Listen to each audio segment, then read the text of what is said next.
All right. Okay, we are on the air.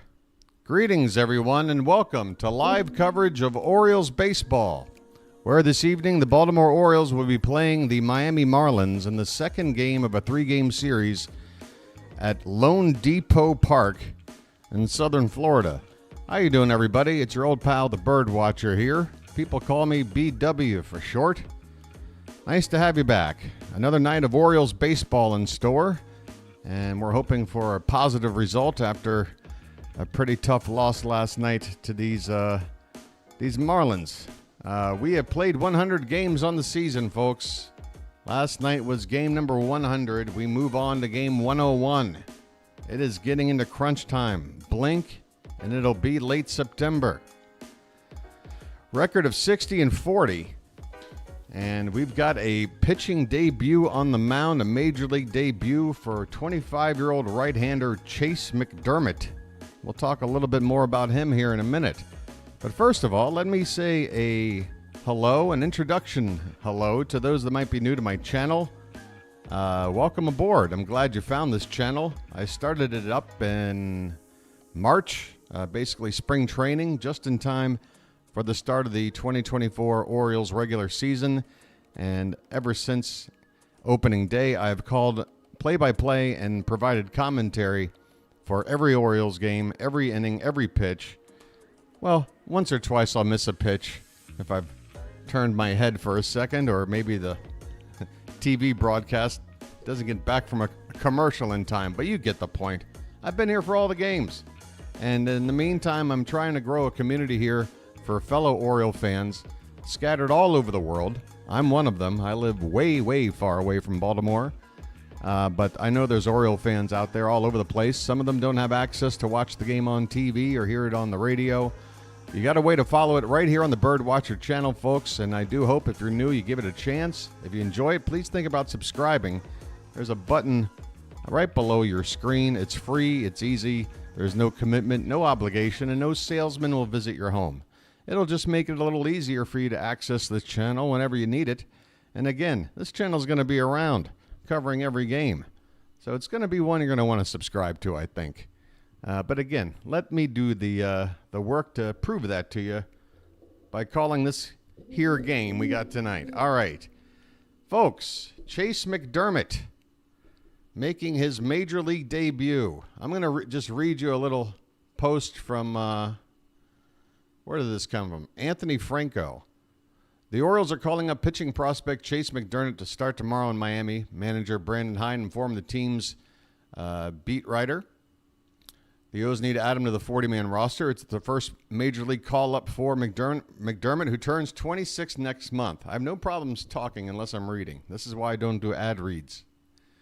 The Astros took him in the fourth round of the 2021 draft out of Ball State. Houston shipped him to Baltimore as part of the three-team Trey Mancini deal the following summer. The 6'3" righty has since developed into one of the O's more talented minor league arms. Baseball America has ranked McDermott as the number 6 prospect in the Baltimore system coming into the season. McDermott has combined for a 3.10 ERA while striking out nearly 31% of batters faced at the top 2 minor league levels a year ago.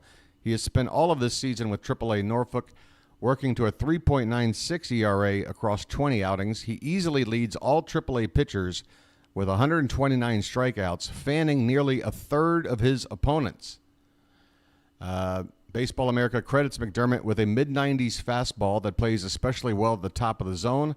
That's the best offering in a 5-pitch mix. Whether McDermott sticks as a starter will be largely dependent on his command. He has a hard time finding the strike zone, walking more than 13% of his opponents. Free passes have been an issue throughout his minor league career and could point to an eventual bullpen role. That's about all you need to hear, folks. There's a little bit more, but I got to get back into this.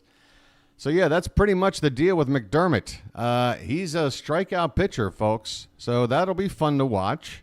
But apparently he's got some command issues as well, which is typical for a young pitcher that throws hard. Typically, it's you trade that off for a lack of command, and that's what we're going to hope to avoid tonight. McDermott needs to keep runners off base, not issue any free passes. I'm sure one or two, that's normal for any pitcher, but I do hope he shows a little bit more command than Cade Povich did. I know Cade had a couple of good starts, one really fantastic start, but I'd say out of his 6 or 7 starts, about 4 or 5 of them really had command issues. So McDermott's going to get the shot tonight, and in order to make this move, by the way, the Orioles had to clear a name off the 40-man roster, and that guy is Andrew Heasley, left-hander. He's been on the club a little bit this year and last. He's always sort of been on the fringes, and now he is off the 40-man to make room for McDermott. All right, folks. Tonight's starting lineups. Oh, by the way, for the Marlins, Edward Cabrera is on the mound. And, man, if we don't start hitting off of this guy, 1-3 record with a 7.36 ERA. That's only in 33 innings, so he's only pitched about half the innings, not even, of a starter. That's only about a month's worth of innings, really. Yeah, but he's given up 20 walks in those 33 innings, not to mention more than a hit per inning, and 9 home runs. So he does strike guys out. And again, that's what we're talking about. The sort of guy that knows how to strike people out, but can't get them out any other way. 43 strikeouts in 33 innings. All right, folks, your lineups tonight for the Orioles. Leading off playing shortstop is Gunnar Henderson. His name's Gunnar, and he's dating my mom. Oh, they just got rid of the... They just got rid of the thing. All right, I guess the game's about to start. I'm so late. Let's go back over to the Yahoo page and work with their interface. How you doing there, Charm City chat? Can't wait to say hi to you guys here in a sec. Just trying to get settled in. All right, Gunnar Henderson lead off and play short. Adley Rutschman will catch tonight and bat second. Let the clutch out gently, okay? Anthony Santander is going to be your DH tonight, batting third. That's not a tater tot, that's a tater giant. Ryan O'Hearn, the cleanup hitter, will be at first base. Lights on. Let's turn and burn. Heston Kjerstad is in the 5-hole playing right field. Jordan Westberg will be at second base tonight, batting sixth. West is that way. Colton Cowser in left field, batting seventh. Cedric Mullins is in center field, batting eighth. Well said, now you know what to do. And Ramon Arias is at third base, batting ninth. I have a brother. All right, folks, we'll get to the Miami lineup when they're up. We're already ready to go. Edward Cabrera on the mound, his 9th start of the season. And Gunnar Henderson at the plate. The first pitch of the ball game is low for ball 1. We are underway here in southern Florida. Gunnar last night was 0 for 4, and we felt it. The Orioles showed plenty of offensive productivity and promise in the first couple of innings of last night's ball game. As Gunnar pops this one up, center field. Jazz Chisholm's there. He's waiting, and the ball finally drops down into his glove for out number 1. So Gunnar picks up tonight where he left off last night. After an 0 for 4, he starts off 0 for 1, and that'll bring up Adley Rutschman. Let the clutch out gently, okay? Hey, BW, who's pitching? Again, folks, Chayce McDermott is making his major league debut for the Orioles. He'll be on the mound in the bottom half of the inning. Right now, it's Edward Cabrera, right-hander, on the mound for the Marlins. And the first pitch to Adley Rutschman is a breaking ball, low for ball 1. Adley, 1 for 3 last night, hitting .272, 17 homers, 61 driven in. And the next pitch is swung on and missed. Fastball at the bottom of the zone. 1-1 the count. Chom City chat. We got Isaac. We got Rob. And here's a ground ball. First base side of the, ground ball to second base. Backhanded by Otto Lopez. He throws the first in time for out number 2. Wow. BW, second play of the game, and you're already screwing up that bad. Miami defense, Nick Gordon left, Chisholm in center, De La Cruz in right, Berger at third, Edwards at short, Lopez at second, Bell at first, and Ali Sanchez, the catcher behind the plate. Anthony Santander is up, and he takes a pitch for a called strike. That's not a tater tot, that's a tater giant. Folks, get them taters up in the chat. Tony hitting .242 coming into today. There's a check swing. I love how Tony loves to point along with everybody else. That is one of my favorite things about Anthony Santander. He does a check swing. If he doesn't think he swung, he will point for an appeal. The 1-1 pitch is inside, 2-1.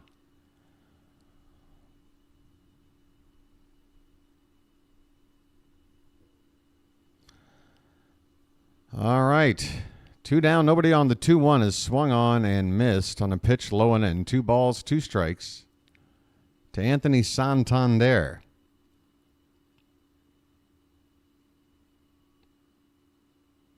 Oh, by the way, it looks like I have the little heart. Tony gets into one to right field and deep. This one's high, and this one is on the track for out number 3. Ah, boy, I thought that was going out.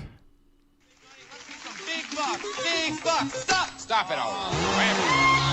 Anthony Santander with a towering fly ball to right. And maybe it's just all those empty seats out there. It makes every ball hit that way look like it's going to go. But it's a deep fly ball out to right, and the inning is over. We go to the bottom of the first. Orioles nothing. The Marlins coming up to bat. How you doing there, Charm City chat? All right, who do we got here tonight? We got Matt. We got mods like Rob and Card here. How you guys doing? Dream Dancer. Brian W. Mateo takes a bat to the dome. Now his arm was put in an arm bar. Tapped too late. Yeah, man. The Mateo injury was tough to watch. Mayo starting at first. Folks, I'm telling you right now, that's the future. Rob, back me up. 4 games in a row, Rob says. And again, that would speak to why Ryan Mountcastle, I feel, might be on the trading block. And I do feel like he would be a good fit for the Tigers if we were to go after Tarek Skubal. Folks, I know I love Ryan Mountcastle. I don't want to lose any of these guys. It ain't like that. I hope you guys understand that. Okay? But we got to think about the realistic things here, which is Westberg, to me, has locked down third. Gunnar is your shortstop. Jackson has been converted into a second baseman and has been down there working on being just that. So, natural replacement there. That leaves Mayo with where to go. First base. You know, and to sort of break him in, if Mountcastle were to be traded, Mayo could basically slot right into that role and split time with Ryan O'Hearn, which would put less pressure on Mayo to be an everyday player. He can not always have to play against right-handed pitching. Here's a ground ball to first base by Jazz Chisholm on the first play here in the bottom, first pitch in the bottom of the first. Let me turn the music down. Sorry. So Chayce McDermott,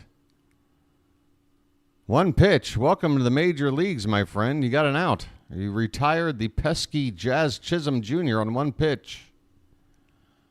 And you covered the bag well against a speedy base runner. 1 down for Brian De La Cruz. Kobe Mayo is gigantic, which is just another reason why he belongs at first base. I'm sorry, but people talk about his defensive abilities and how, well, you know, he could be a pretty decent fielding third. He's Aaron Judge Jr. I mean, he's not Aaron Judge's size, but it ain't that far. There aren't too many people bigger than Kobe Mayo playing in the game right now. Brian De La Cruz, first pitch to him is a strike. And the next one from McDermott is off the plate outside. 1 ball, 1 strike. Now, McDermott is the strikeout pitcher that I'm told he is. I expect to be hearing some of these strikeout sound effects a lot tonight. There's a ground ball foul at the plate.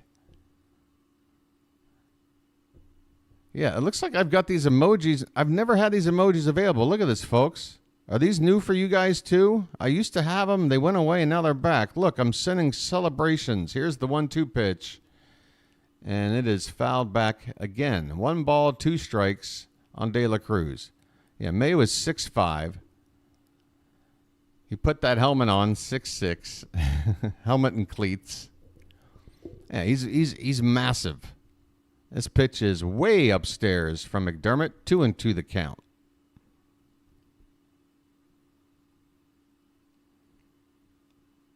So, yeah, to me, it's always felt like Mayo is just physically built for first base. This ball's crushed into left field, but foul.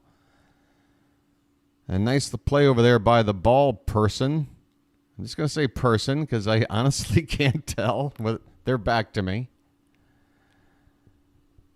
And we've got a 2-2 count here on De La Cruz. 1 out here. Excuse me, just getting started. Bottom of the first, no score in Miami. The pitch is reached for and hit on the ground. Gunnar with a diving stop, up and throws, and gets De La Cruz. Nice play. You did not just do that. That was crazy. Gunnar Henderson goes into one of those quick dive and pop-up moves that shortstops are so well known for. And he releases a strike to first base. Man, great throw to first. That's the one thing that worries about me. When he gets up, he's got to know exactly where that base is. He's got to have that instinct, and sometimes he will throw wildly over there after making a move like that. 2 down here for Jake Berger. He takes a called strike on the outside corner at the knees. Berger hitting .231 on the season. And this one is off the plate outside. 1 ball, 1 strike. Berger's a hefty guy. A man built out of my own image, I'd say. The 1-1 pitch is popped up right side. Long run here for Kjerstad toward the foul line. He makes the catch in fair ground. And he tosses the ball up for a fan in this light crowd. That is out number 3. Chayce McDermott, you have just completed 1 major league inning of baseball for your Baltimore Orioles. How do you feel? All right. McDermott. I tell you what, this really is the right spot. This is the perfect spot. The one thing I'll say is I'll still maintain my position, which is Burns should have been starting tonight. Grayson should have been starting tomorrow. And the spot that is due up tonight could have been reserved for when we return home. But maybe McDermott's just his timing was lined up right with this. But I like the choice of McDermott. You know, he's 25. He's going to be 26 next month. It's definitely time for a debut to see what the kid's got. And we've already had a look at Povich, so. And I kind of want to see a right-hander versus a left-hander for some reason after seeing Povich. I don't know why.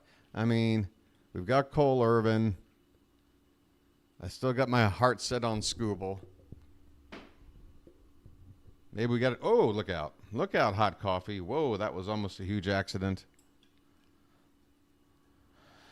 Oh, that's right, folks. In case you weren't aware, Connor Norby, I did make this call during the game last night that he would be the logical call-up to replace Jorge Mateo, simply because, again, we are in this sort of transitional period with the trade deadline and everything. You don't want to bring up Jackson Holliday in this situation with everything yet to be determined. And plus, Holliday had just returned to playing in the field. He had returned from injury a couple of weeks back, and he's been hitting well as a DH, but only just now starting to play in the field. He needs a little bit more time. So Connor Norby is up. And speaking of up, here's Ryan O'Hearn. Lights on. Let's turn and burn. O'Hearn takes ball 1, and the next pitch he reaches for off the plate and fouls it back. 1 ball and 1 strike on Ryan O'Hearn. That's right, Calvin. And I would tell folks he ought to follow Rock on Twitter. I don't really recommend Twitter in general, but This one's popped up third base side and foul ground. Please get out of play. And it bounces off the top of the railing twice. Did I just see that? Folks, I just saw what might be a 1 in a trillion play. It's almost like when a guy swung a bat and the bat stood straight up. This ball bounced off the dugout railing and then came back and bounced off of it again after going into the stands. It hit in the same spot. 1-2 the count on Ryan O'Hearn. He's hitting .279 on the season. Really not sure why Jake Berger wasn't able to just stick a glove out. There's no netting there protecting the dugout railing like it does the stands further on down. 1-2 pitch to O'Hearn is, that looked pretty good there. A nasty pitch from Edward Cabrera. It looked like a splitter, low and outside, right on the corner, but O'Hearn stays alive with a 2-2 count now. That was ball 2. Okay, next pitch is reached for and fouled off to the left. Ryan O'Hearn leading it off here in the top of the second, folks. We are scoreless in Miami between the Orioles and the Marlins. Game 2 of 3. Marlins won last night. This pitch is fouled at the plate. O'Hearn still with a 2-2 count. O'Hearn looked good last night at the plate, unlike most of the team. I mean, we did get 8 hits off of the starter in the first 3 or 4 innings, but first 3 innings, that's right. The last 6 innings, we didn't do diddly. As this pitch is in the dirt, and we've got a full count now. Full count, I said, on Ryan O'Hearn.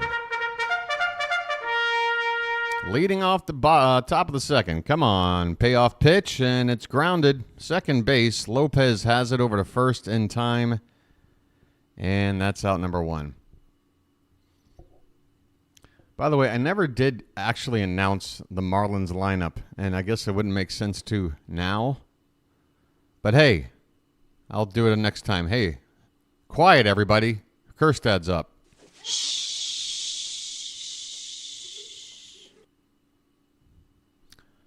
First pitch to Silent J is a check swing, and he did not go on a pitch in the dirt. Kerstad batting .296.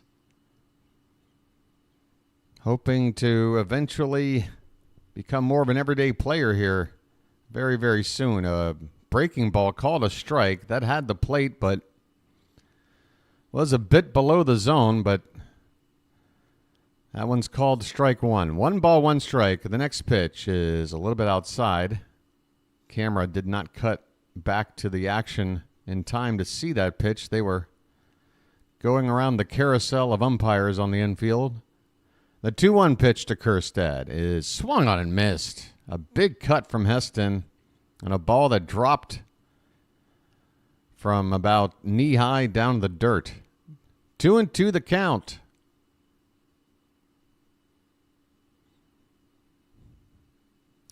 Cabrera kicks and deals. And another breaking ball in the dirt. Kerstad with a bad swing, and with the ball going in the dirt, catcher just applies the tag to complete the out. Kerstad strikes out for out number 2 here in the top of the second. Hey there, Fitzy. How you doing? I'm doing all right. I'm making good grades. The future is so bright, I got to wear shades. Here's Jordan Westberg. First pitch to him. Oh, that was a nasty breaking ball. Well, West is that way. Westberg hitting .273, 16 homers, 53 driven in. 1 for 4 last night. He did drive in a run. And this one's hit on the ground. Picked at third base. Berger throws across the diamond in time, and the inning is over. The Orioles go 1-2-3. 6 up, 6 down for Baltimore through 2 innings against a pitcher who came in tonight with an ERA over 7. All right, you showed me 2 innings of 0 offense. That is all I'm willing to tolerate after watching, the last 6 or 7 innings of last night's game with 0 offense. Where is it? Come on, Baltimore. I offer you the opportunity to join me in glorious battle. Yeah, how about you join me in some offense? I apologize for Baltimore. All right, well, I accept your apology. Let's just try to do better moving forward.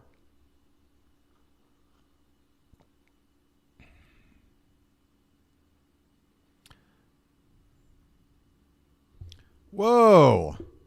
That happened already today, Fitzy. Rockies 20. I mean, that was out in Colorado, right? You know how those scores can get crazy out there. But you guys beat the Rockies easily the last night, right? You're up like 7-0 or something when I checked in on that game.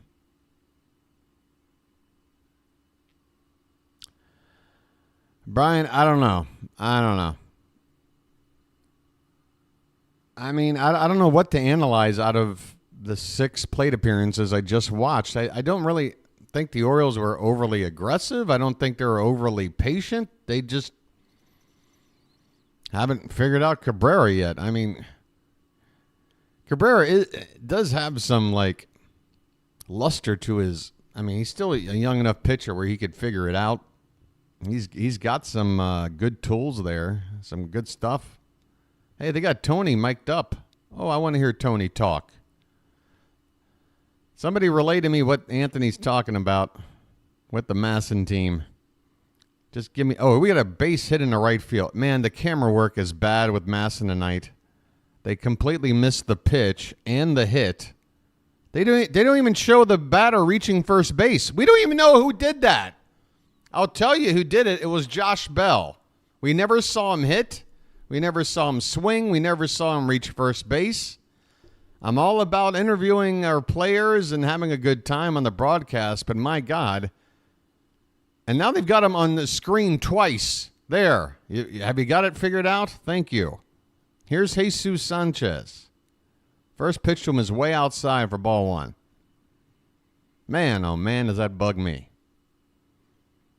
Priorities, people.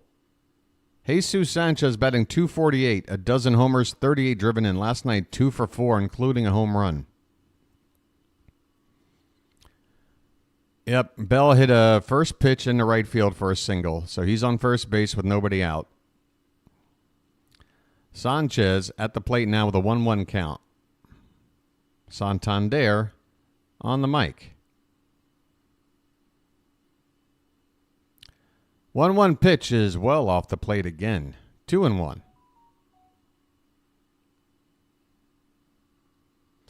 Hey, BW, your positivity brings me back. You help me rationalize why we slump against bad teams. Look, I'll say it again. I mean, if we're going to be in the playoffs, and I'm telling you right now, we're going to be in the playoffs, as this pitch is high, 3-1. Come on, McDermott.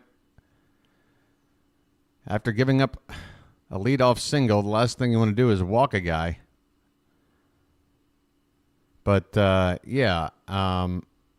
it's better to play well against teams that you're going to face in the postseason. And so if we're struggling against teams under 500, well, we must be making up for it by being very good against teams that are over 500. And those are the teams you're going to want to, be good against, because those are the teams you play in the playoffs. So that's my rationalization. We've got a full count now on Jesus Sanchez, folks. Runner at first, nobody out. Bottom of the second, no score. Payoff pitch from McDermott is inside, ball 4.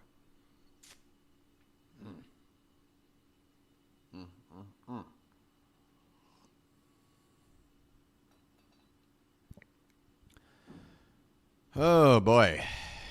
Oh, Spaceman had no choice. Spaceman's hands are tied. What to do, I hope you enjoy the ball game, Spaceman. Hey, where are you sitting approximately? I mean, with the way these seats are spaced out, I might be able to spot you. Want to know the count on Otto Lopez on a pitch low and outside. And the next pitch is hit on the ground. Could be 2. A flip to second for 1. Gunner to first. 2. A double play. Call it the Come on now. Where's that thing at?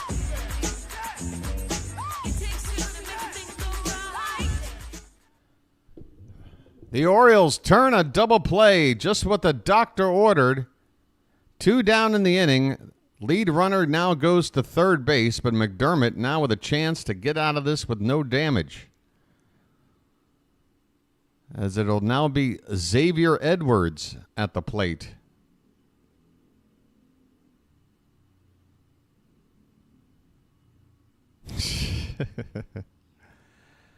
This pitch is low. Yeah, we found out. Spaceman. Ground control to Spaceman Sports. Tell us where you're sitting tonight. And take your protein pills, okay? 1-0 pitch to Edwards is lifted foul and out of play. 1 ball, 1 strike. By the way, if I get any kind of copyright thing on that Rob Bass It Takes Two sound effect, then that'll have to leave my little toy here. I'm done waking up to morning emails about sounds I'm playing on this broadcast. This one's fouled back by Edwards. And the count is 1-2. McDermott 1 strike away from getting out of this. Keeping the score at 0-0.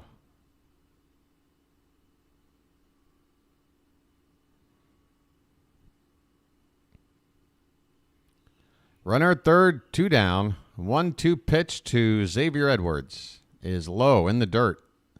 Rutschman keeps the ball in front of him.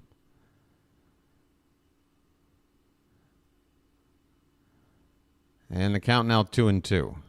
Anthony Santander. Folks, again, if anyone's tuning in and listening to Anthony's interview, I would love to hear at least a snippet about what he's been talking about.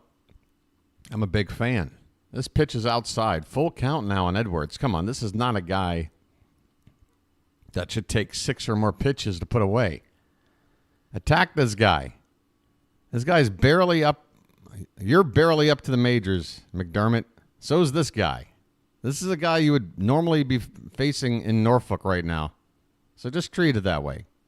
Go after him and get out of the inning.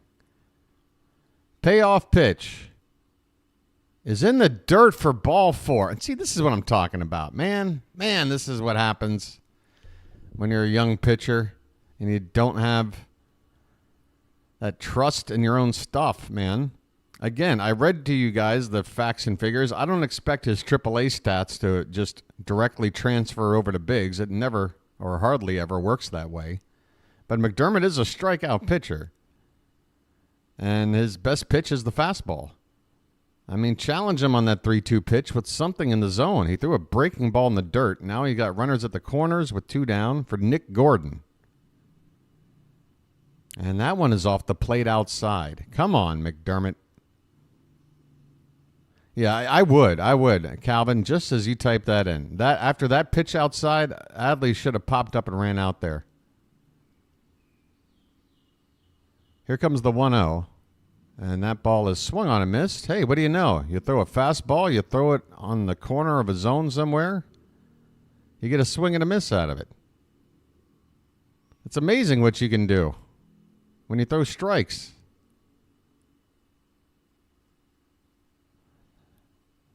The 1-1 is outside. I mean, you know.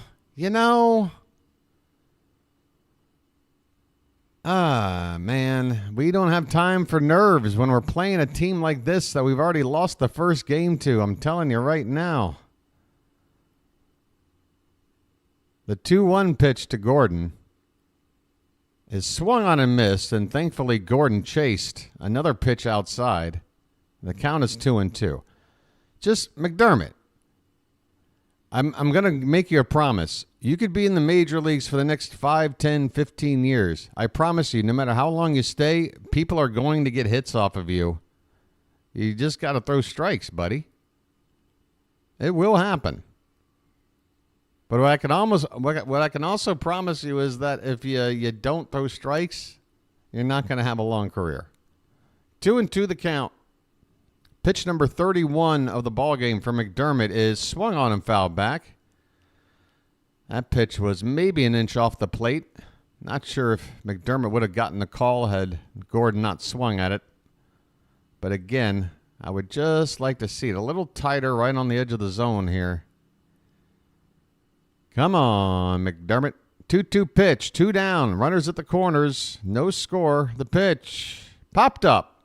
Stay in play. Adley, that's going to get him about 6, 7. Well, it's bouncing way back into the stands now. Still 2-2 on Nick Gordon. Did I do a pep talk? I forgot already. I'm such a natural at this. I don't even know what I'm doing. The 2-2 pitch.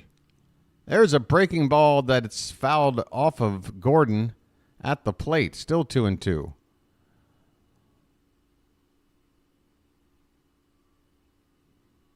Did we ever find out where Spaceman was in the crowd? How you doing there, Bill? Control. Bill's a big Janet Jackson fan. I'm just kidding you, Bill. This pitch is swung on and missed. There it is, McDermott. That's called a fastball in the zone, and they missed it. Do you see how it works? And that ball was maybe just a little bit inside of middle. It wasn't exactly on any corner. It was just gas. And sometimes that's all you need, buddy. Well, y'all come back now, you hear? All right. Have we learned something from this experience? Can we move on without an inning like that? Let's go. Let's learn. We go to the 3rd inning, folks. No score in Miami. Bottom of the order, due up for the Orioles. They have yet to get a base runner. So that's our next mission. Get on base. I need some chill out music, and I need a Lucky. By the way, kind of hoping this game doesn't go into extra innings tonight because apparently I got an air conditioning guy coming by at 9 a.m. sharp, my time. It's going to be close. Folks, if we're in the 9th inning of a tie ball game and, everything is on the line and I hear a knock at my door, I don't know how I'm going to handle that. I'm looking at chairs. I last looked in person during the All-Star break, Zopfinator. I came up empty. Man, it's at this point, now only a month away from having to do my visa run to get my passport updated for another year. I have to travel to Cambodia. It's a situation where you don't really want to invest into anything until you get it taken care of because you never really know how this kind of stuff works out, So I want to just get that out of the way. That's going to be like the last week of August. And then once I know I'm good for a year, that'll be the next thing. Get the chair. And then I'm pretty much now decided brand new computer is going to be for season 2 with a whole new look, a whole new everything. Everything that you love, just a little bit more to love it more. Colton Cowser's at the plate, folks. First pitch to him is a strike. And this pitch is low. 1 ball and 1 strike. Invest in me arse. Look, it's already flat. It can't get any flatter. The 1-1 pitch is a breaking ball called a strike, and that was off the plate. Come on, Blue. I mean, honestly. Why don't you wake up and smell what you shoveling? We need the help right now. We don't need you calling balls strikes. Cowser with a 1-2 count. And the pitch is swung on and fouled back. I tell you what, I'm going to take it on down over here now. Hey, by the way, subs tonight. 16-20. Let's go. The pitch. Hit on the ground, left side. Oh, that's deep in the third. Berger has no play. He's able to backhand it as that ball gets into the outfield grass, but Berger probably about 120 feet away from where he needed to throw that ball, and Cowser was already there. An infield single for Colton. Turn on the faucet. Cowser goes the other way where nobody was. Gets himself an infield hit to lead off the top of the third. The Orioles have their first base runner. Here comes Ced Mullins. Come on, Ced.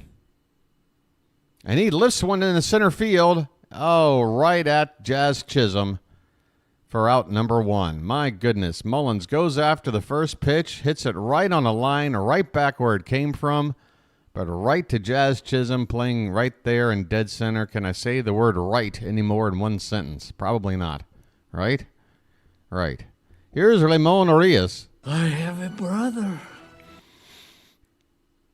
One down, runner at first. Arias hitting .242, 4 homers, 14 driven in. Got to be honest, I was kind of hoping to see Connor Norby in the lineup tonight. But hey, there's a called strike to Ramon. 0-1 the count. That's a big burger. That is a tasty burger. Big Kahuna burger. 0-1 pitch. Swing and a miss. I'm telling you, Cabrera has good stuff. And as long as his command is there, I don't see why he can't be an effective pitcher.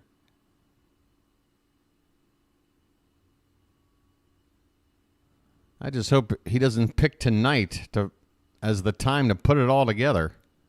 It seems like that happens to us more than most teams, where a pitcher who's struggling all year says, oh, I'm only going to have 1 or 2 good starts all year.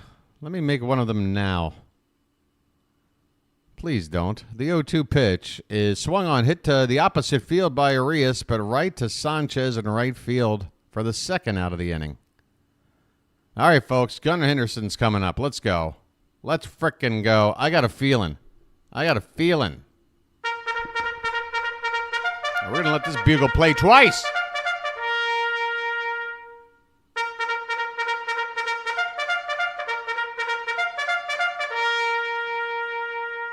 Two down, runner at first, Gunnar at the plate.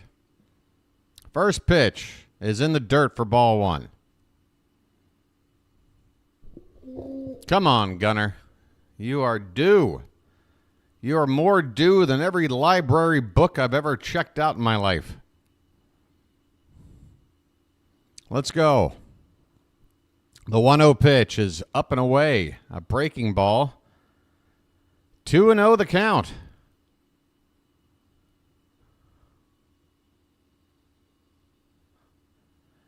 Gunnar's OPS on the road this season is 5th best in baseball. It's just under 1,000.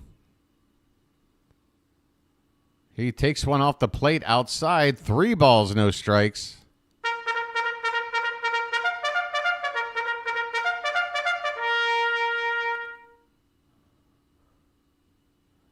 Runner at first, 2 down in a scoreless ball game, top of the third. The 3-0 to Gunnar is top of the zone, but Cabrera does not get the call, and Gunnar takes a walk. I'm walking here. First and second with 2 down. Adley Rutschman coming up, and we need some 2-out magic. Let the clutch out gently, okay? 2-out magic, folks. If you've got something magical nearby, hold it in your hand right now. And no, that's not what I meant. All right. The pitch. In there for a strike. To Rutschman. 0-1 the count.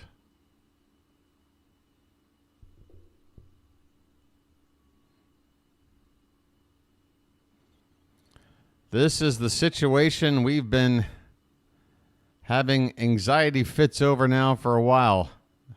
As Adley grounds one, that is a foul ball, only just foul on the first base side. Josh Bell pretty much straddling the foul line made that fielding play, but it was a foul ball. 0-2 the count on Adley.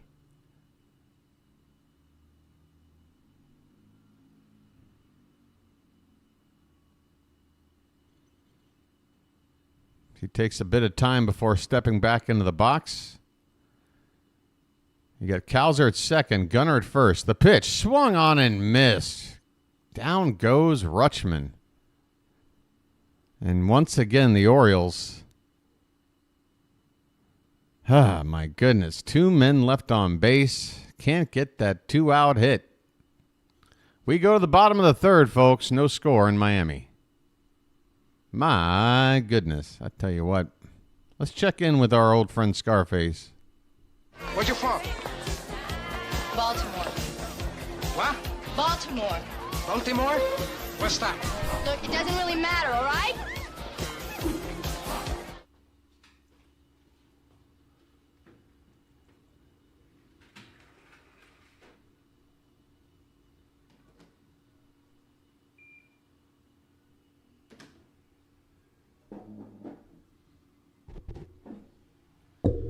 Baltimore. Baltimore.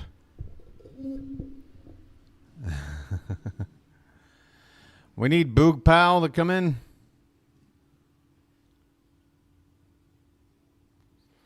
Folks, any day now, there's going to be some major news with this Orioles roster, man. I'll tell you what. Probably more than one piece of major news. Actually, I think I got an interesting poll question. I don't know if I can condense it short enough for it to fit in here, but basically the question is, would you guys rather, let's say we go out and make 2 moves. We get a starter and we get a top reliever, like a solid back into the bullpen reliever. Maybe not necessarily a closer like a Tanner Scott, but something close to it. Something, if Kimbrel loses it or something, another guy we can turn to. If not the 9th, then the 8th or something. High leverage guy, right?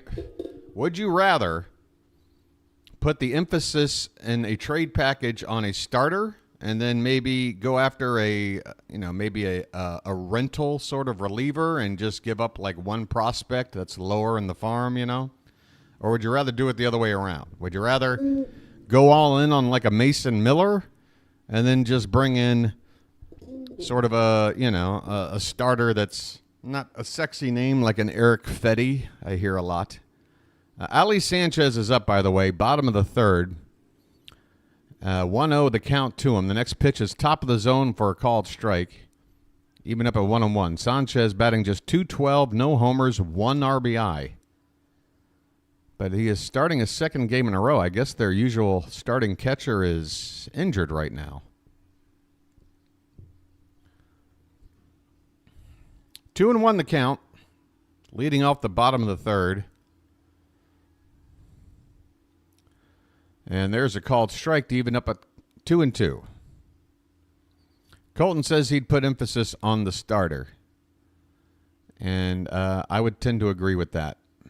And the main reason being, although there is something to be said about Mason Miller, swing and a miss. McDermott with the high cheese. He gets his second major league strikeout.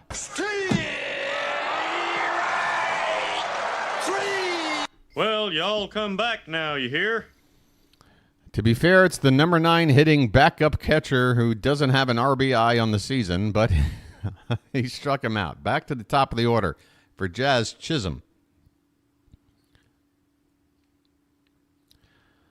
And there's a called strike on the breaking ball. Basically what I'm saying, folks, we can't go out there and get a Skubal and a Tanner Scott.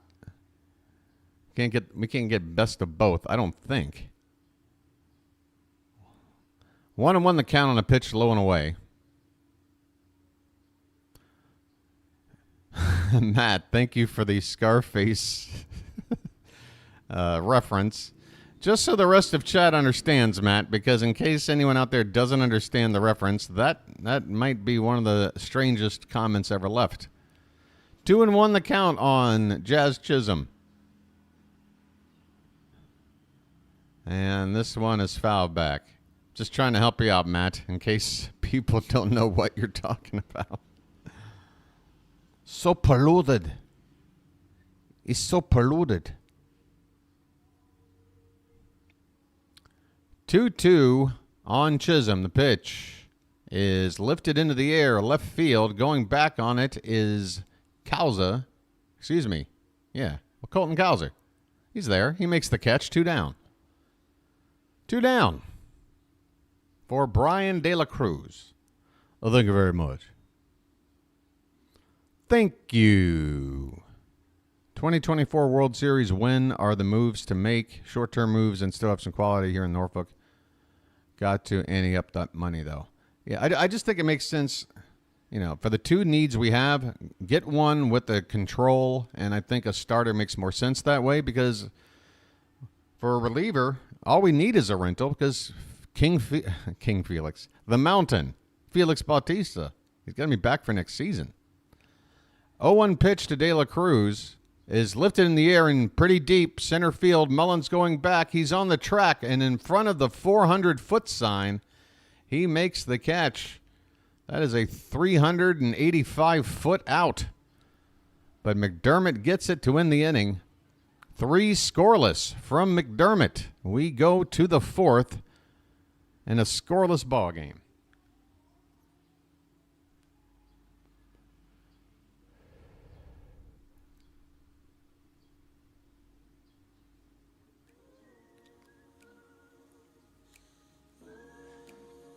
You like what you see from A.J. Puck?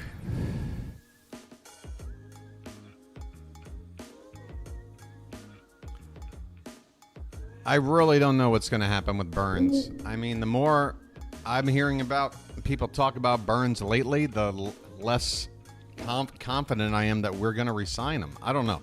I truly think the decision on whether or not either we want to pay Burns what he wants or whether or not Burns wants to stay is really going to come down to how the postseason works out. If we find glory, or if we at least get to the series and win a pennant, that might be enough for Corbin to go, you know what, I want to be a part of this thing, you know, for the long haul. If we just bow out like we did last year, Corbin might go, well, you know, it was a nice try, but I'd rather live on the West Coast.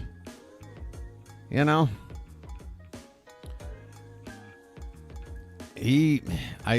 I've heard, I can't substantiate the rumor. I can't even tell you who said it, but the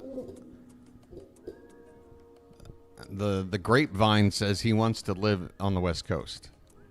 That's all I know.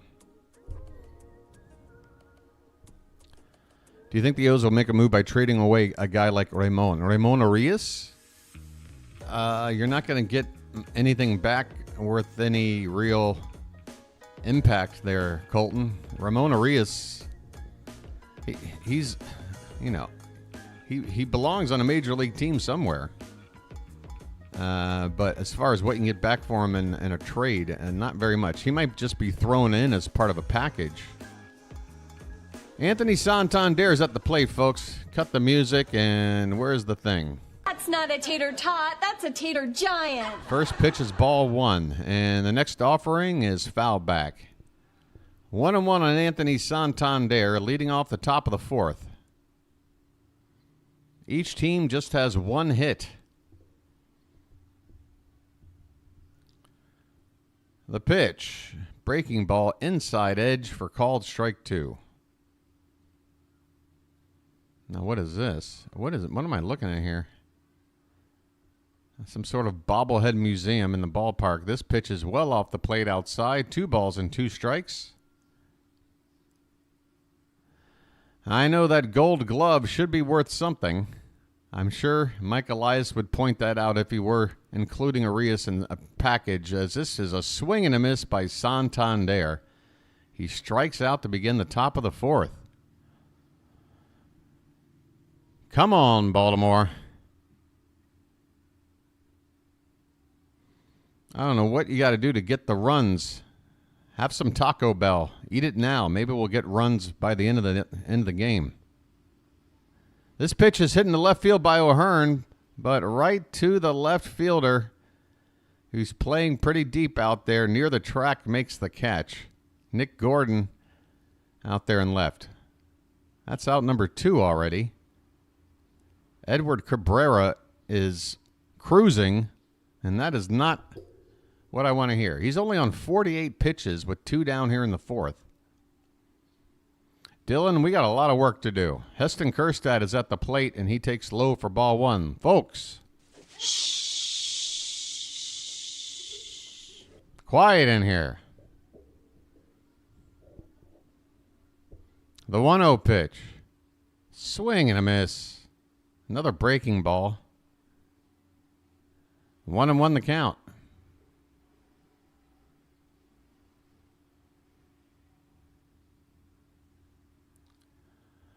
Hey, Curtis, there's a way to fix that, you know. You just, if you're able to pause your game, just pause it, let me catch up, and then unpause it right when we're synced. And then you're good to go. 1-1 the count on Kjerstad. And the next pitch is swung on and tapped foul off to the right. 1 ball, 2 strikes on Silent J. No spoilers of any activity, any actions in the ballgame, Calvin. Some people are watching the game ahead of me, and they like to just spoil the action as Kjerstad strikes out, going after a pitch above the zone.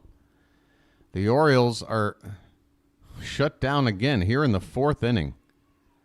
We have barely had a whimper. A Colton Cowser single, a Gunnar Henderson walk. That's been it. All right, Cujo. That's how you do it, you know. Bartman is eating Taco Bell as fast as he can for the greater good. Bartman is going to deliver some runs for us, folks.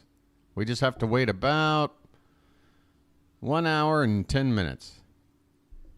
If my math is correct on Taco Bell food. Make a run for the border there, Bart. All right, Matt, that's one spoiler I will allow. I will allow that spoiler. We're going to the playoffs. Playoffs? Yes, the playoffs. Why not? I mean, after all. Baltimore, you are seeing history being made today. You know? This is history.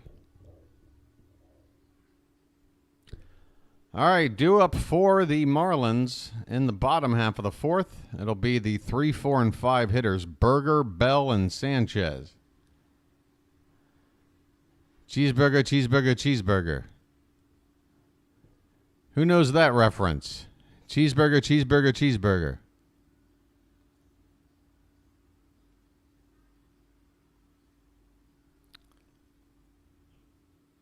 No Coke, Pepsi. Bart knows. Man, the original SNL, man. Belushi. Oh, love it, love it, love it. John Belushi is my all-time favorite. All-time favorite. All right, McDermott is back up on the slab, ready to face Jake Berger. Oh, yes, Samurai Deli. There's a breaking ball and a beauty there from McDermott. Just catches the bottom of the zone for a called strike. 0-1 on Berger. It's Saturday Night Live. Swing and a miss.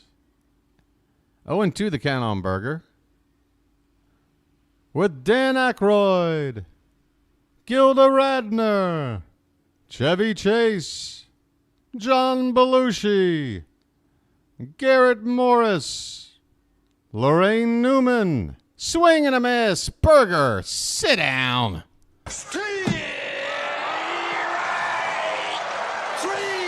Well, y'all come back now, you hear? Jake Berger, grab some pine.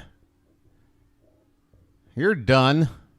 McDermott with his 3rd strikeout of the day.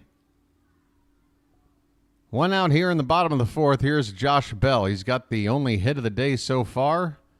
And that hit came during a commercial break. Want to know the count on a pitch off the plate to Bell.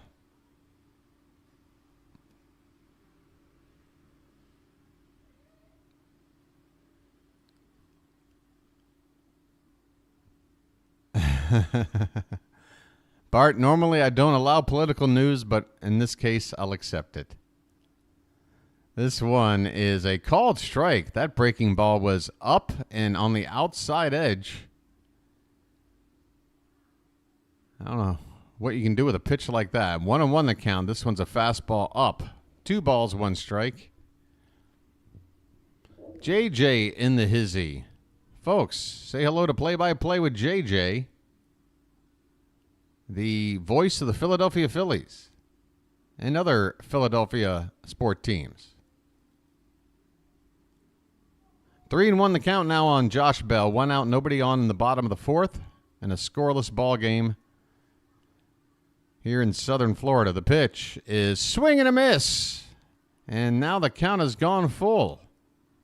All right, Chase, you know what to do. Rico, you know what to do. Payoff pitch.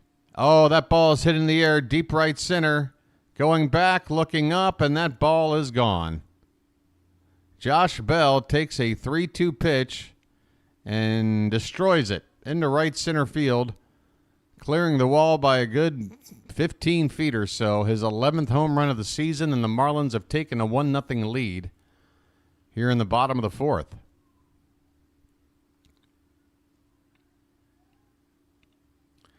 Well, Chase, welcome to the show. That was right over the middle of the plate on a 3-2 pitch.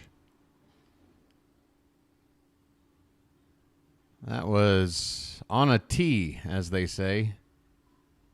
1 down for Jesus Sanchez. Breaking ball, outside edge for a called strike. To McDermott's credit, the very next pitch after that home run ball was a nice one. That breaking ball on the outside edge. He's got to be able to put that behind him. There's a swing and a miss. 0-2 the count. Suddenly, McDermott looks more determined after giving up a home run ball.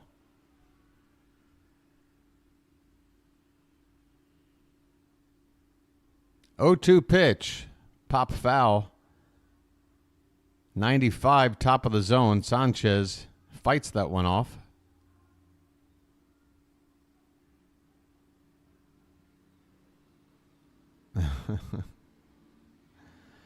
The 0-2 is another high heater that's fouled straight back behind home plate. Next pitch from McDermott will be number 60 with 1 out here in the 4th. Breaking ball low, 1 ball, 2 strikes. 1-0 Marlins.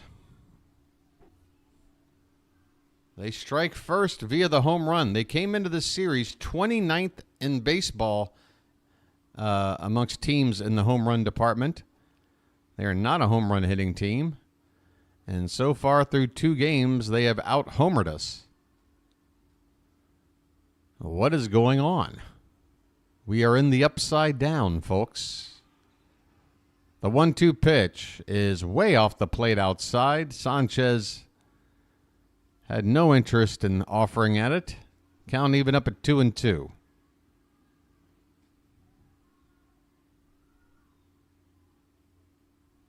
Pitch. Way outside again. Back-to-back pitches so far off the plate that Sanchez doesn't even have to worry. I mean, that's almost a pitch out. 3-2 now.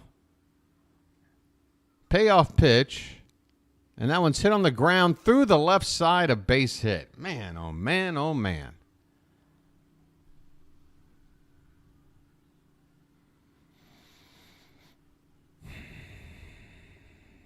Sanchez is happy about that hit.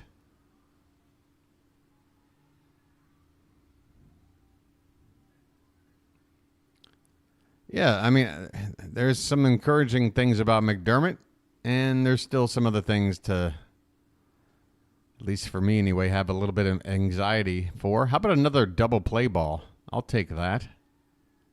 Otto Lopez at the plate now, and first pitch is lined into right field. Another base hit. Stopping at second is Sanchez, who's got decent speed. Even though that ball was hit in the right field, it was hit so hard that Kerstad was able to get it back in quickly. First and second now.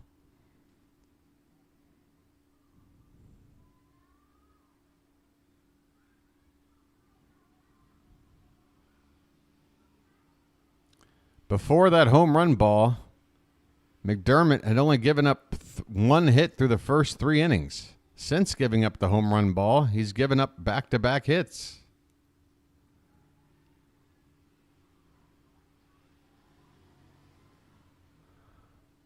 Adley Rutschman went out to have a brief word with McDermott, as Xavier Edwards will stride up to the plate now. He walked his first time up.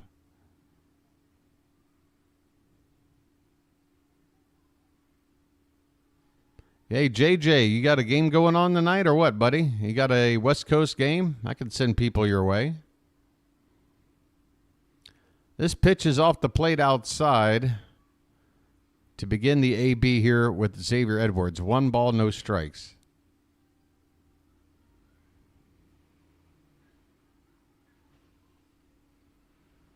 First and second, 1 out. The 1-0 is low, 2-0. McDermott has got to get back in the zone. Falling behind 2-0 on Xavier Edwards. I mean, come on. This is the bottom of the Marlins lineup. Attack. First and second, 1 out. The 2-0 is fouled behind the plate. 2 balls, 1 strike.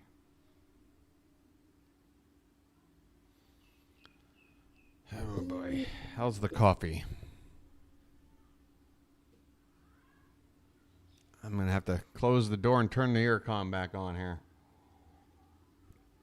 2-1 on Edwards.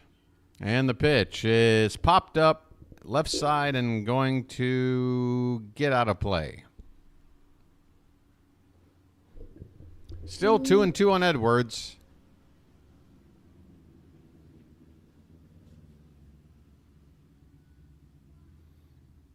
McDermott at 68 pitches here with 1 out in the 4th.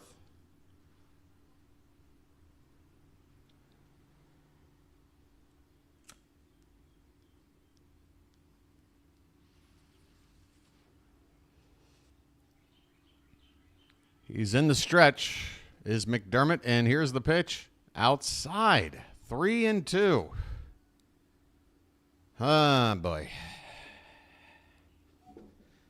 Wouldn't it be nice to just call up a kid for his first major league start and he pulls like a Mark Pryor or Kerry Wood or something, just comes up, blows everybody away, makes headlines, and it's like, oh my God, we got another great pitcher right here in our rotation. It happens sometimes. Here's the payoff pitch and fouled away. We'll do it again.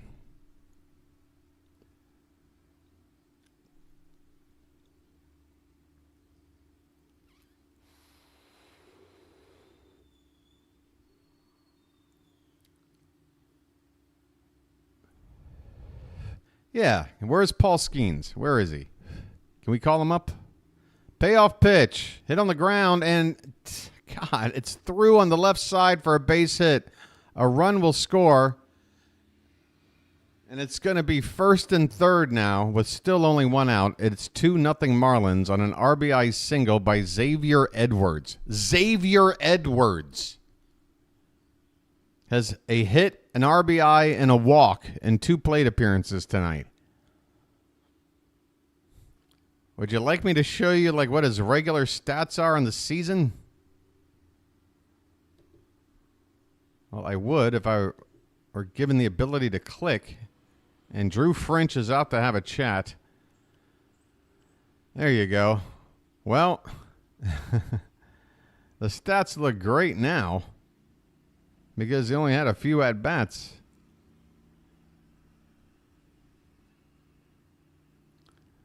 Actually, I got to admit, he's been tearing it up. In the past 2 weeks, he's raised his average from 310 up to 343. All right, I take it all back. Stop pitching to Xavier Edwards. All right, meeting on the mound over.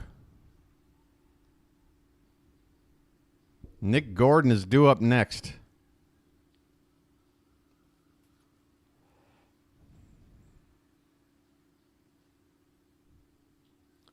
First and third, one out.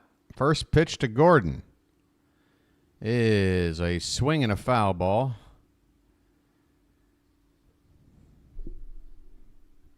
All right, one more lucky, and then crank the aircon because I'm starting to sweat like a stuck pig over here. The 0-1 to Gordon is a swing and a miss. A pitch on the outside edge. That did not look like a fastball. 83 miles an hour. Didn't have a whole lot of movement on it. I don't know if that was just a straight changeup or what. Gordon hitting .305 with runners in scoring position.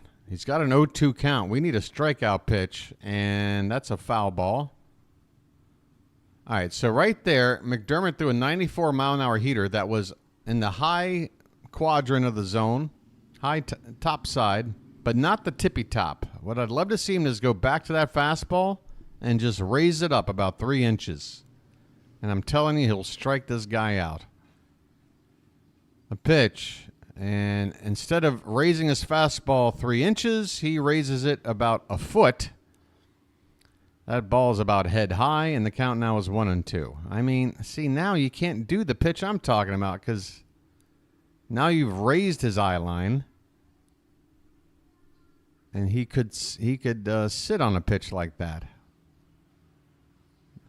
1-2 the count on Gordon.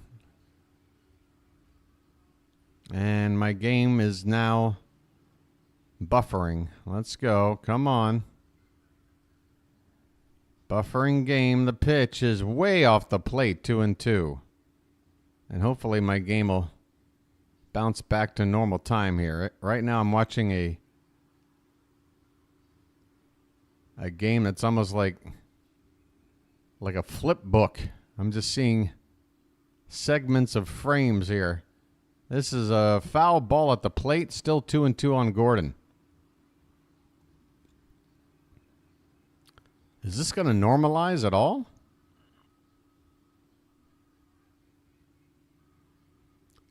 Two and two on Gordon. First and third, one out, 2-0 Marlins. The pitch is a grounded foul off to the right. Man, McDermott, where's the put-away pitch? This guy strikes out 1 out of every 3 batters he sees. I would expect more overpowering stuff than I'm seeing right now. Cole Irvin is getting loose, by the way. And just a reminder, folks, Corbin Burns could be starting this game on regular rest. This pitch is over to first. We have a throw over to first. 2 balls, 2 strikes still on Gordon. Just trying to get out of this jam here, folks. I mean, the way our offense is going, to go down by more than 2 runs right now is going to have me worried. 32 pitches in the inning from McDermott, and pitch number 33 is popped up behind the plate. Rutschman, and it's just out of his reach. Landing just on the other side of the screen, directly behind home plate.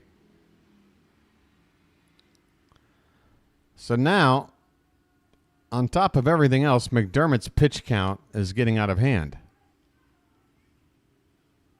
There's only 1 out in the 4th, and he's about to throw pitch number 80.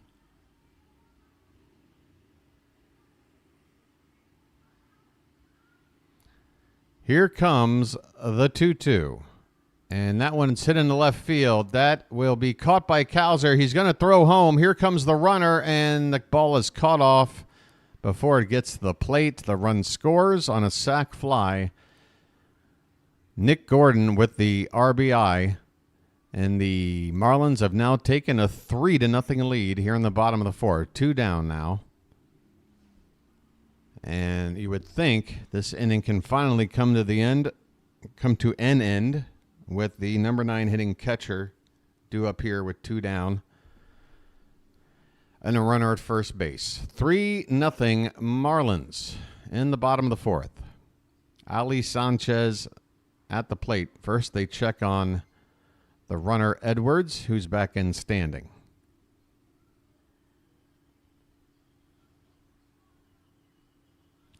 Man, McDermott loves to smack on that gum. The pitch inside. 1-0 on Sanchez. He struck out his first time up.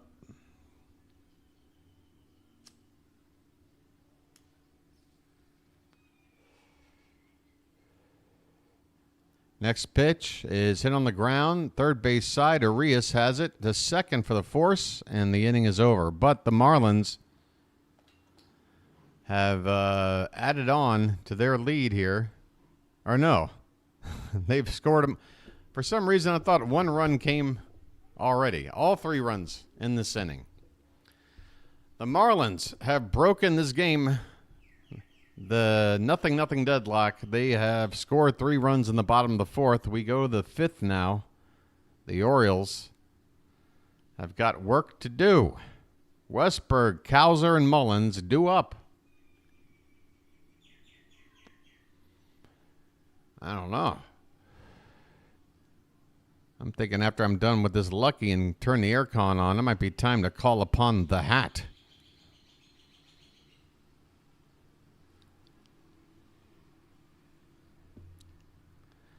Out of town stuff. Let's take a look.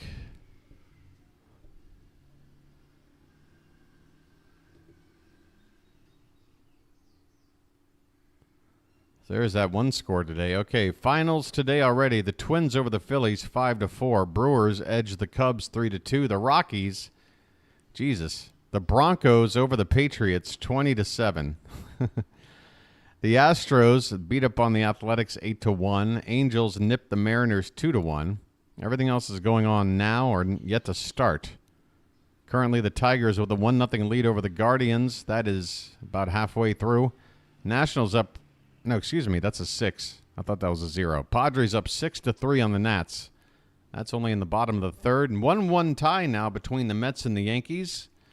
Of course, I would ask Charm City Chat to keep me updated on any score changes and what inning it's in when that score does change. Blue Jays up 2-0 on the Rays in another, it is an AL East matchup. Games coming up later, Rangers, White Sox, Royals, Diamondbacks, Dodgers, Giants, Nationals, Padres. And guess what, folks? Later on today, for me, I call another game. For me, at 11:10 p.m. tonight, it's the final game of this series. Jordan Westberg's at the plate, folks, and he takes strike 1. The next pitch is called a strike 2. Why don't you wake up and smell what you shoveling? I mean, come on. Give us a break, ump. We can't hit right now. Could you at least not call balls strikes? Please? I'm begging you, buddy. 0-2 the count on Westberg. Royals and Diamondbacks, Rangers and White Sox. Oh, there's another early game coming on at about noon today. Nationals, Padres. Tomorrow. So, yeah, folks, tomorrow, 12:10 p.m. So I'll be on the air at noon sharp. Oh, a foul ball from Westberg. Just got a piece of Ali Sanchez, the catcher, and he is down in pain on his hands and knees. Just starting to get to his feet. That one, first, it looked like it fouled off of Westberg first, but I guess it caught Sanchez's left leg. And that's going to bring the trainer out to have a look at him. So a break in the action here. That's right. So, folks, if I'm wearing the same clothes for tomorrow's game, just keep in mind that it's not tomorrow for me. It's just tonight. It's like a doubleheader with games 18 hours apart or whatever the hell it is. All right. Back to the matter at hand. Sanchez is going to remain in the ball game. And the 1-2 pitch to Jordan Westberg is a check swing, and he knew he went around on a pitch in the dirt. My goodness. Westy has not been looking good at the plate lately, it has to be said. I know he did hit that home run a couple of games back, and he had a base hit last night. But in general, his plate approach has not been too Westbergery for me lately.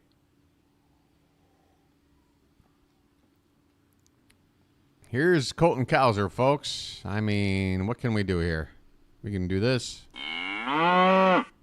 First pitch is ball 1.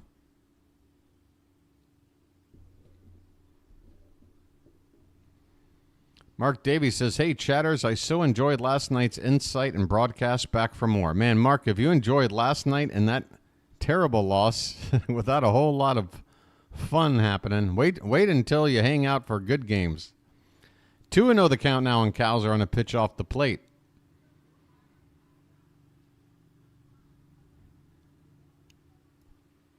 We're in the bottom part of the order now for the Orioles.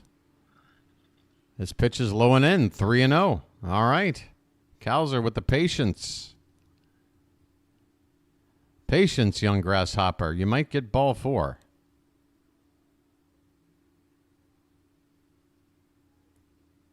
And that's a called strike at the bottom of the zone. 3 balls and 1 strike on Cowser with 1 out here in the top of the 5th.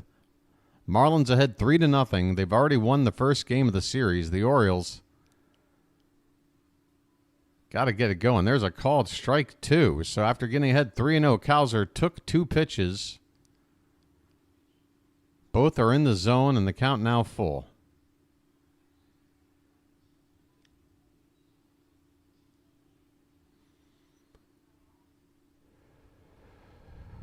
Payoff pitch. Outside, ball 4. All right. I'm walking here. I'm walking here. There's one base runner. Got to build off something. Ced Mullins is up next. Ced. Well said, now you know what to do. You know what to do. First pitch is inside to Mullins for ball 1. Cabrera's command might be slipping here in the 5th inning, and we got to take advantage if that's the case. Bottom of the order or not. Check on the runner at first, and Cowser is back in. One moment, please.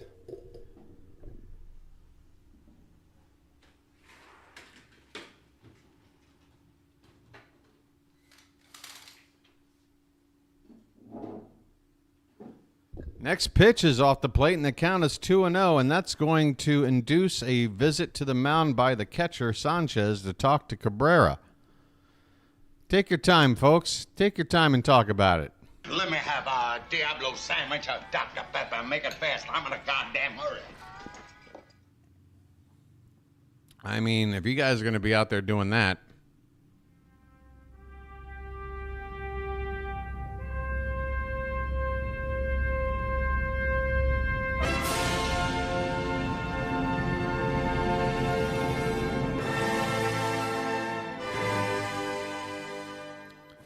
all right. I've had enough. Let's go. 2-0 on Mullins. 1 out, runner at first. The hat is good. The pitch. Inside and low. Ball 3. 3-0 on Ced Mullins.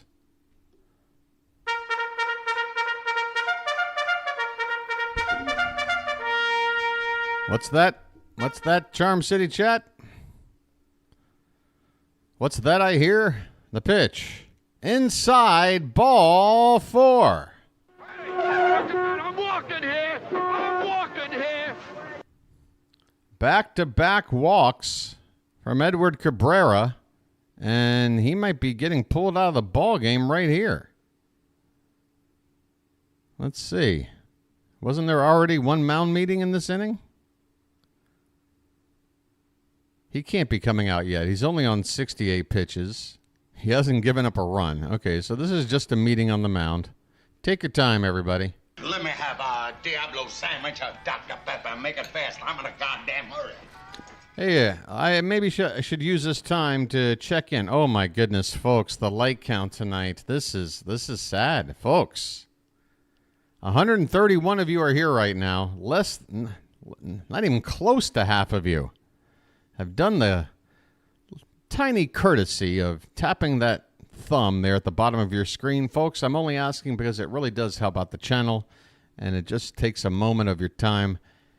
You even burn a calorie. There's a lot of upside to it, folks. But normally we get up to about 100 likes, maybe more. I think we can get that like count up. What do you guys think? Ramon Arias is up at the plate now. After that meeting on the mound, the runners are at first and second with one out for Baltimore. First pitch to Arias is in there for a strike. Inside edge, knee high. Come on, Ramon. I have a brother.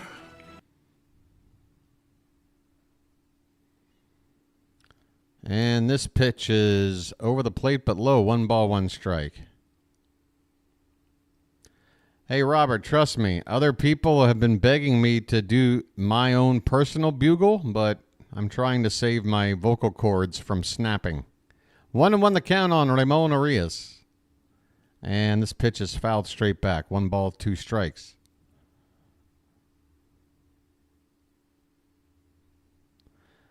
The likes come in slower when the O's aren't doing good. All right, well, I'm just going to have to will them to do better, won't I?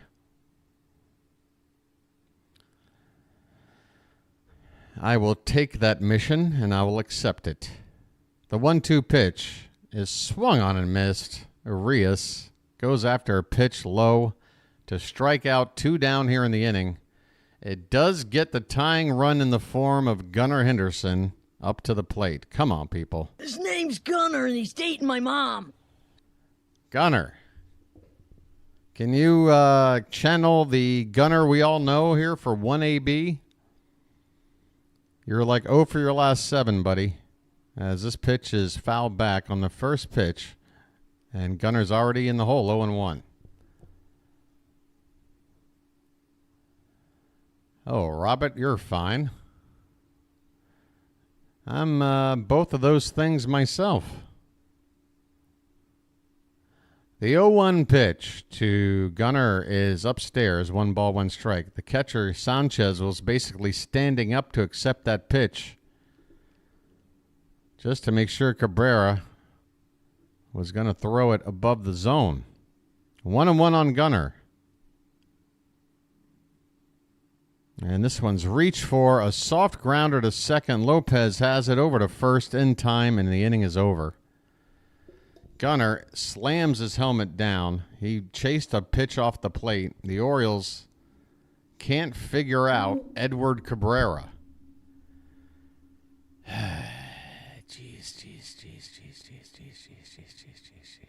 We go to the bottom of the 5th, 3-0 Marlins. Top of the order coming up from Miami. I mean, we really do struggle against the worst. We still have the Rockies to play. I'm worried. Hey, thanks, Robert. That means a lot coming from Robert Hastings. It's scary. I don't know. Look, one thing's for sure. Whatever happens with this trade window, it's going to be a jolt to the team, one way or the other. Something's going to change, and it can't get much worse than it's been for the Orioles lately. So I can only think. Once if we call up a Mayo or we bring in a big arm or both. I think both are going to happen, to be honest with you. I think that's going to be the shot in the arm that we need, because we just can't maintain this. We can't keep this up. Rockies did put up 20 on on any given day, especially playing out there a mile above sea level. You can definitely get out slugged by the Rockies up there. All right, folks, where are we at? McDermott, 4 innings in the books, and he's done. His day is over, folks. We're going to the bullpen. Cole Irvin is going to come out now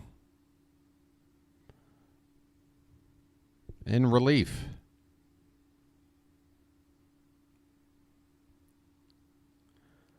A 4-inning outing where McDermott gave up 5 hits and a pair of walks. First pitch from Irvin to Jazz Chisholm is off the plate outside for ball 1. 18th appearance, or 18 appearances already on the season. 14 of them have been starts. This is just his 5th appearance out of the pen. Next pitch is a called strike. 1-1 the count on Chisholm.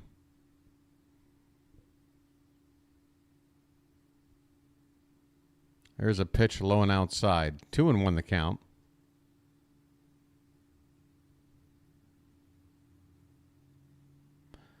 Jazz Chisholm's days as a Marlin are probably numbered here, like a handful of numbers. A swing and a miss. Big cut there. 2-2 the count. Stop showing me shirts. Oh, the Mets are up 3-2 on the Yankees, folks. Good news coming in from Calvin. What inning, Calvin? This one is hit on the left side. Urias has it over to first in time. And boy, Jazz got down the line in a hurry there. That was a close play. Bang, bang. At first, 1 down. 4th inning. All right, Calvin, now I'm really going to ask you for too many favors. What's the pitching matchup between the Mets and the Yankees tonight? Out of curiosity. Hey, the polar bear with a solo shot. Speaking of a shot, De La Cruz with one down the left field line. If this one's fair, it's gone. That is a foul ball. My goodness. Brian De La Cruz nearly kept one fair out in front of a pitch from Cole Irvin there on the first pitch of the at-bat. 0-1 the count. And the next one is at the top of the zone for a called strike 2. Tired. There was a day off before the series, and all the teams have played almost the same amount of games. Tired is not an excuse. Who's saying they're tired? This pitch is hit in the right field. Kjerstad is there. A couple of steps in front of the track. He makes the catch. 2 down here in the bottom of the 5th. Yeah, I mean, I don't know who's saying they're tired, but, I mean, Chilo's absolutely right. You just had an all-star break and then an extra day off after just a 3-game set. So you basically had like 5 the last 8 days off before this series. You're not going to have any more of a break than that during a season. This pitch is fouled away off to the left. The only other break you're going to get like that is if you finish a top 2 seed and get that first round bye in the playoffs. You get like 6 days off. 0-1 pitch is at the top of the zone. A called strike. 0-2 on Berger. 2 down, nobody on. Bottom of the 5th.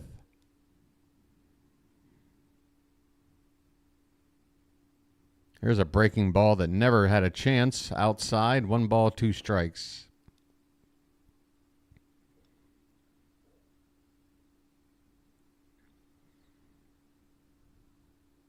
Here comes the 1-2. Curveball reached for on the outside, and Berger, as you would expect, having to reach for that pitch, not able to get much behind it. It's going to be lifted into right field for an easy fly ball out to end the inning. Kjerstad makes the catch. The inning is over. Cole Irvin gets him 1-2-3. Way to go, Cole.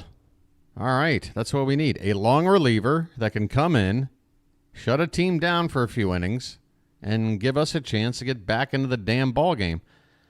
Why he wasn't used yesterday's game in a spot when Albert Suarez was clearly struggling, I don't know. Maybe they knew that McDermott was going to pitch today and they wanted to keep Irvin around because they felt like there was a better chance he'd have to come in and rescue the kid making his debut versus Albert Suarez needing a rescue. That would be the only logic I could come up with. But still, all of this could have been avoided, folks. You could have let Irvin come in for Suarez and then just let Burns start this game tonight, which would not have been a problem. I still don't get that move at all. You go out and you trade for an ace pitcher, a pitcher that's going to command top money. Well, we got you. You're our guy for a year. Every 5 days, we start you, period. We're not worried about your innings count or anything. We're going to use you. I'm sorry. And we should have. Especially after that first loss last night. It would have been the perfect way to level up the series, or at least, give us a better chance. Look, I'm saying all this, not giving up on this ball game yet or anything like that. I'm just questioning the move. But it's been done. I've already brought it up. I guess I should just drop it. But in general, folks, Corbin Burnes, if we've got an off day, skip whoever else. Let Burnes pitch every fifth day. All right, here we go, folks. Adley Rutschman is at the plate. Let the clutch out gently, okay? And the first pitch to him is a strike. All right, folks, we've got a nice piece of the order coming up here in the sixth. We've got to do something. The 0-1 is just a bit low. Thankfully, that could have been a called strike, too. 1-1 the count.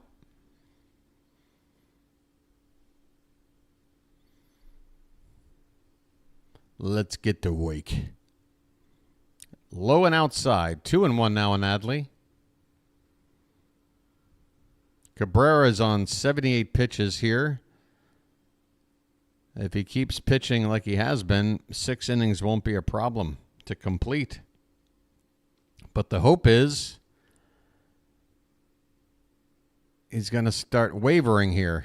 As this one's hit up the middle, but right there is the shortstop positioned perfectly on a ground ball hit hard up the middle by Rutschman. Edwards throws him out for the first out here in the sixth. I tell you what, I'm not making this an excuse, but it really feels like the opponent's scouting department on the teams we've been facing lately, they position their players really well on this. At least it feels that way. Here's Santander. He takes a 97-mile-an-hour fastball for a called strike. That's not a tater tot. That's a tater giant. 0-1 on Tony. Next pitch is fouled back. 0-2. Man, oh man, oh man. You know what it feels like for the Orioles at the plate right now? Anybody out there ever play Guitar Hero? Let me know if you've ever played Guitar Hero, or am I talking to an audience that just never tried that game? Well, folks, if you ever play Guitar Hero, if you ever put it on like a hard difficulty level and like all the buttons are just flying at you to a point where they're just flying at you. You can't even, you can't press one button. You can't even get a rhythm going. It's just going too fast. That's what it feels like for the Orioles at the plate right now. Santander takes one low. 1 ball, 2 strikes. We got to slow this guitar down so we can start hitting these buttons. It could be the worst analogy I've ever come up with, but that's all I've got. This ball is fouled back by Santander. 1 ball, 2 strikes. It might be a good analogy, Zopfinator, but if only 2 people even understand it, it's kind of like a tree falling in the woods. You know what I mean? All right, 1-2 the count on Tony. And the next pitch is drilled into center field, a base hit. All right, Tony with a nice level swing. Center right back up the chute on a bounce to Jazz Chisholm in center. Turn on the faucet.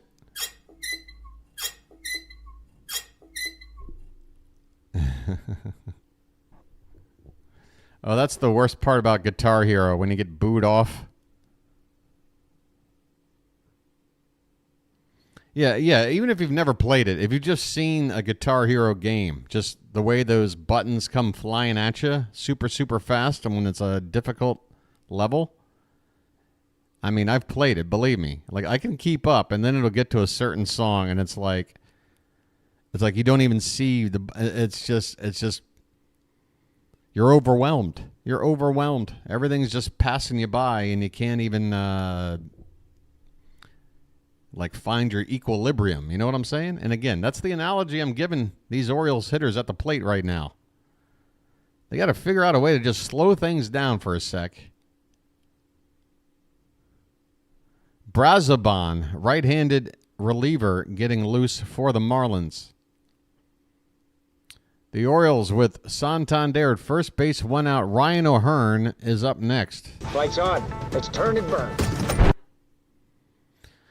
First pitch to him. That one's hit hard into right center field, a base hit. Get past him. Oh, it won't, but Santander should be able to get to third on that one, and he will.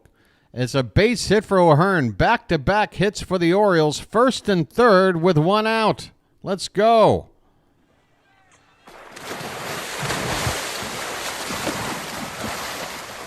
Now's the time.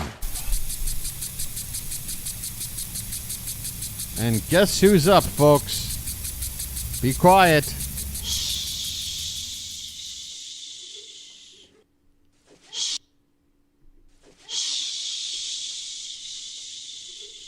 Heston Kjerstad at the plate. First and third, 1 out. The pitch. In the dirt for ball 1. In the dirt for ball 1.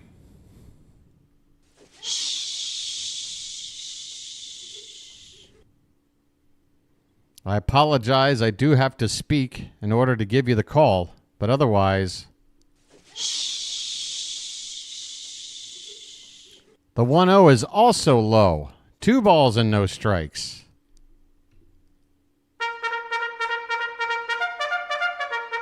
Gerald wants the subscreen. You got it, Gerald. There you have it. 2-0 on Kjerstad. First and third here in the top of the 6th. The Orioles are looking for their first run of the ball game. Hopefully more. The pitch. 3-0 on a pitch low. 3-0.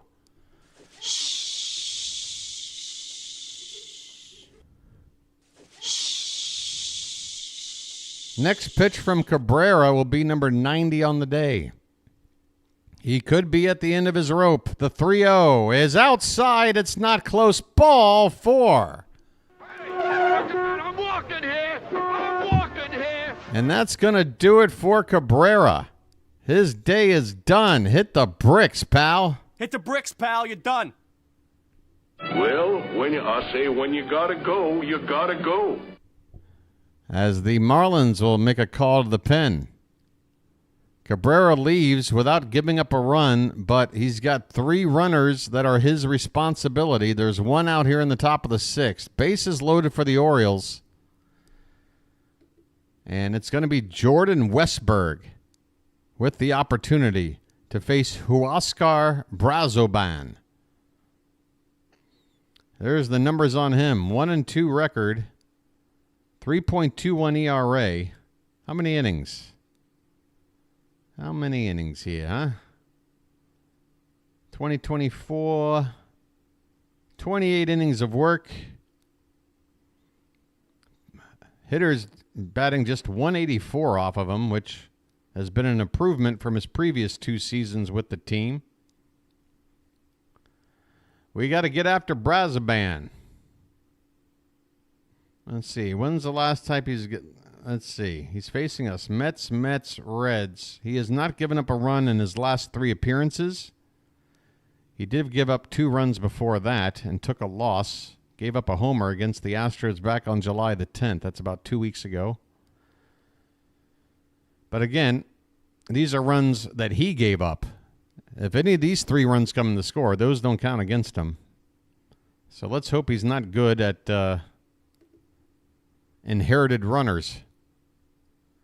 Folks, let's get these subs up. Let's get these likes up. We're in the middle of a pitching change. The Orioles are in the middle of a rally. We are desperate here. The likes have just hit over 70. Let's get it on up to 80. What do you think? 80 is greaty. So Cabrera's day ends with 5 1/3 innings with 3 hits, 4 walks, 6 strikeouts. No runs as of yet. That better change. Tell you what, if his day ends with no runs, we're in serious trouble. Bases loaded, 1 out for Jordan Westburg, folks. It's time. West is that way. Come on. We need some offense.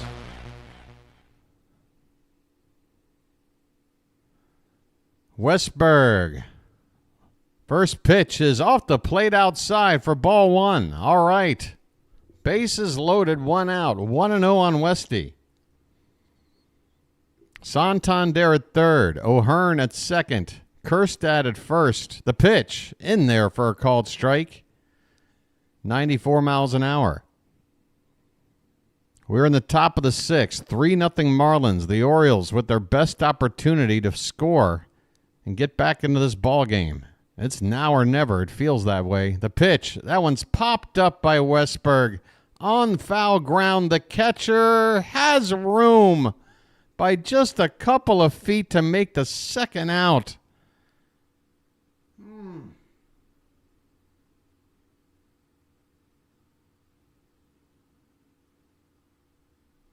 Two down in the inning, and it's going to be up to Colton Cowser.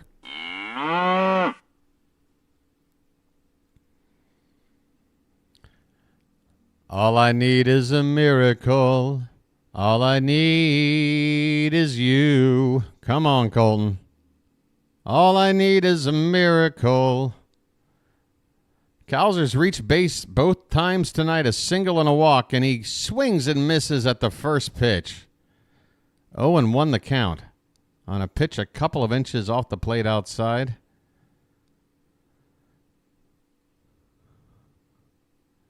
We need a big hit, and that one's low. 1 ball, 1 strike. Colton, deliver us from this evil. 1-1 the count on Cowser. Bases loaded, 2 down. The pitch is off the plate outside, 2-1. 2-1.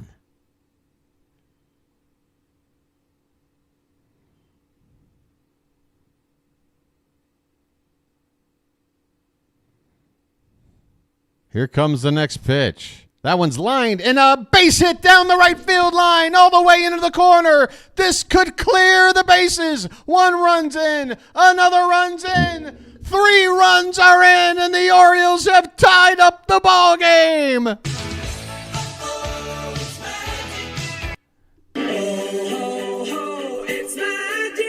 3-run double from Colton Cowser.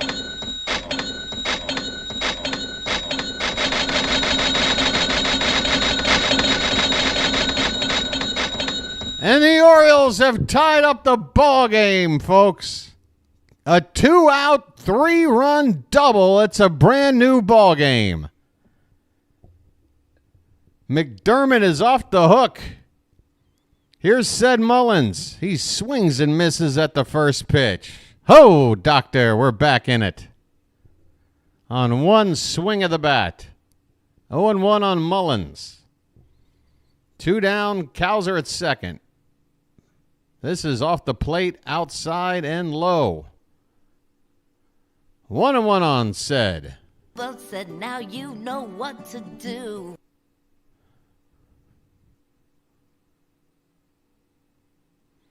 Thank you, Cantankerous. This one's hit on the ground right side, and Bell will scoop it up. And there's going to be a close play between the pitcher and Mullins. But the pitcher does beat Mullins to the bag to win the inning. But Colton Cowser, folks, my hero, Colton Cowser. This ball game is tied as we go to the bottom of the 6th. Thank God I'm a country boy. Now that's about an inning away. Oh, I'm so happy. What else? What else? Bye, birdie. Oh, that's not appropriate. Colton Cowser, I got a message for you. And I want to thank you very much for that. I really do. That's right. And Colton Cowser. I got the Cowser. All right. The emotional pendulum that is Major League Baseball, ladies and gentlemen. Suddenly I'm feeling frisky. How long will that feeling last? We'll see. How about an update on that Yankee game, folks?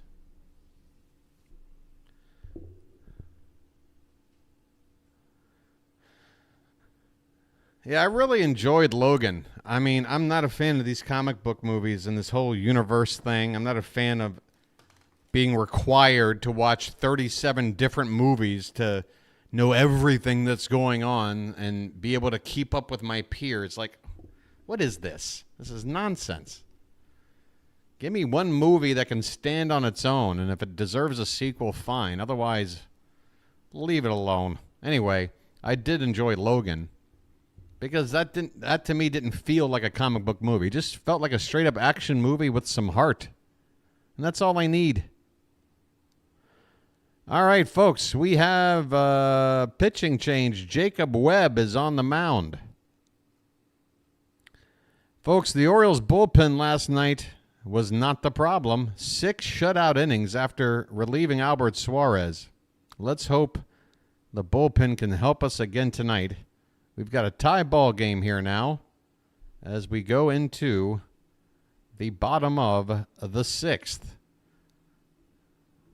It will be the middle of the order due up for the Marlins. Bell, Sanchez, and Lopez. Bell has already got a home run tonight. The first pitch to him is a breaking ball inside for ball 1.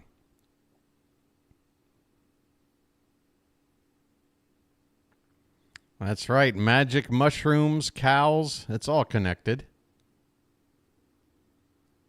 This pitch is off the plate outside, and Webb is falling behind Bell 2-0. Come on, Webby. Tie ball game. We just got back into this thing. We got to pitch lights out right now. 2-0 pitch. That one is a called strike. Outside edge, top of the zone.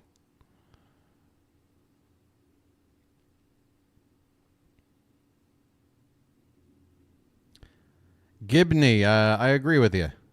Yeah, I don't mind there being a superhero element to a movie. I'm just not really down with the whole universe in this like giant story within a story within another story. 3-1 pitch to Bell is fouled back and the count is now full. Josh Bell leading it off here in the bottom of the 6th. He's 2 for 2 today with a home run. Trying to get him out for the first time. Hey, a 2-run bomb for Francisco Lindor. So the Mets are up now by, 3? Ball 4 to Josh Bell. Ouch. Jacob Webb comes in and issues a walk to the first batter he faces.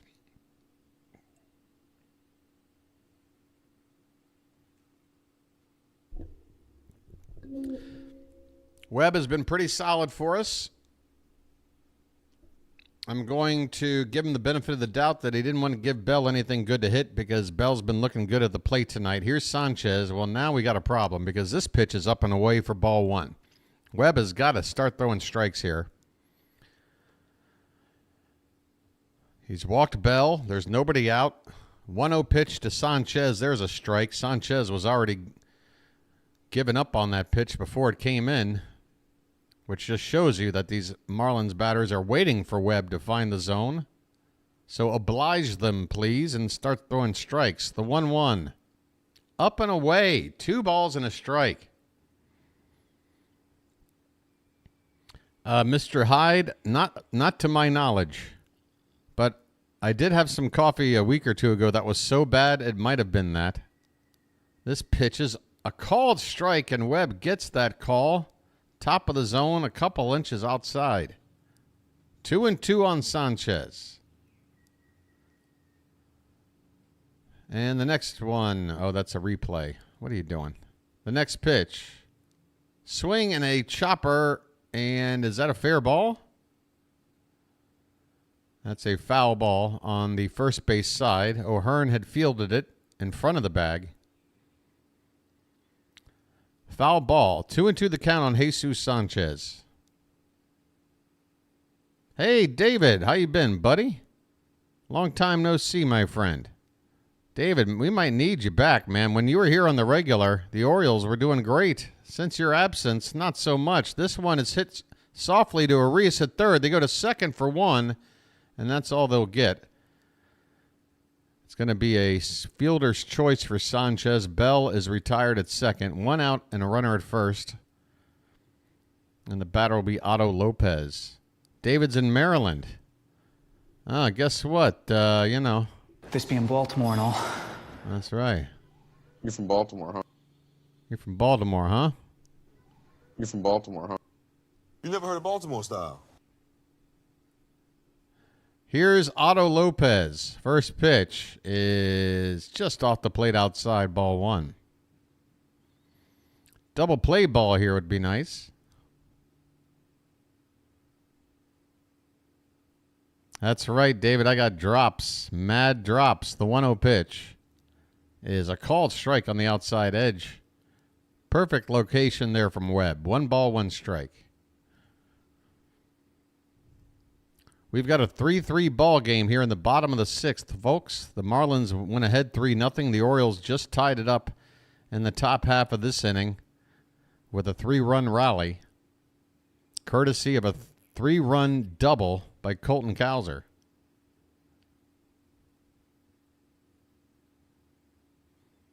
Lopez steps out of the box.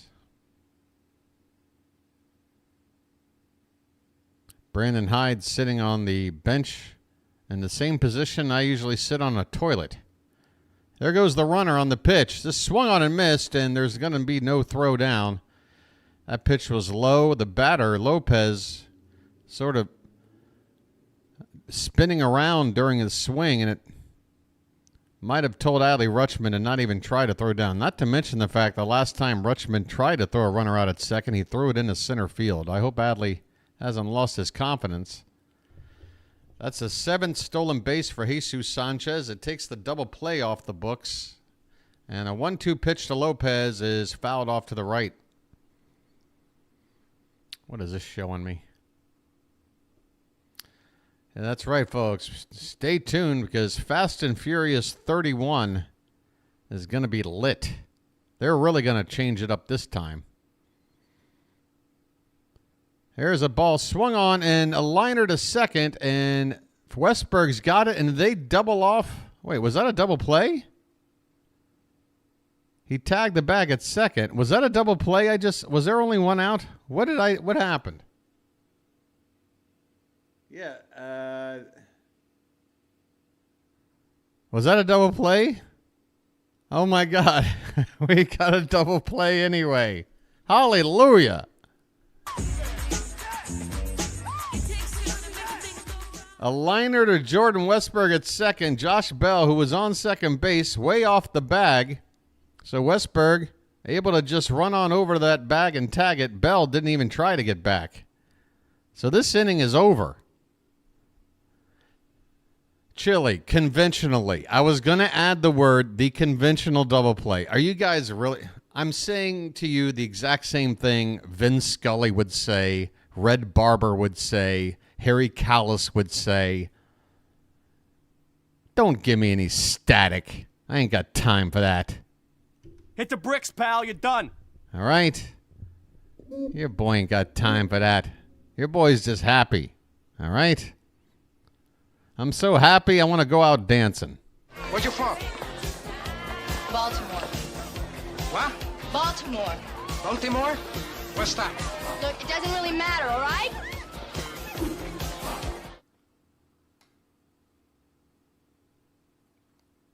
The only word that was missing, Mr. Hyde, is the word conventional. And I swear to God, I had it on my mind to insert that word in, but I was actually pressed for time with the next pitch coming in. Hey, you know, in a world without a pitch clock, I would have gotten that one word in there to make everybody happy. Sorry, I got to condense some things in this new age. Why are you ball busting the host? I got a tough job over here. This is tough. All right, how about this? For every ball bust, a 99-cent super chat. You want a ball bust to me? Send it to me with $1 attached.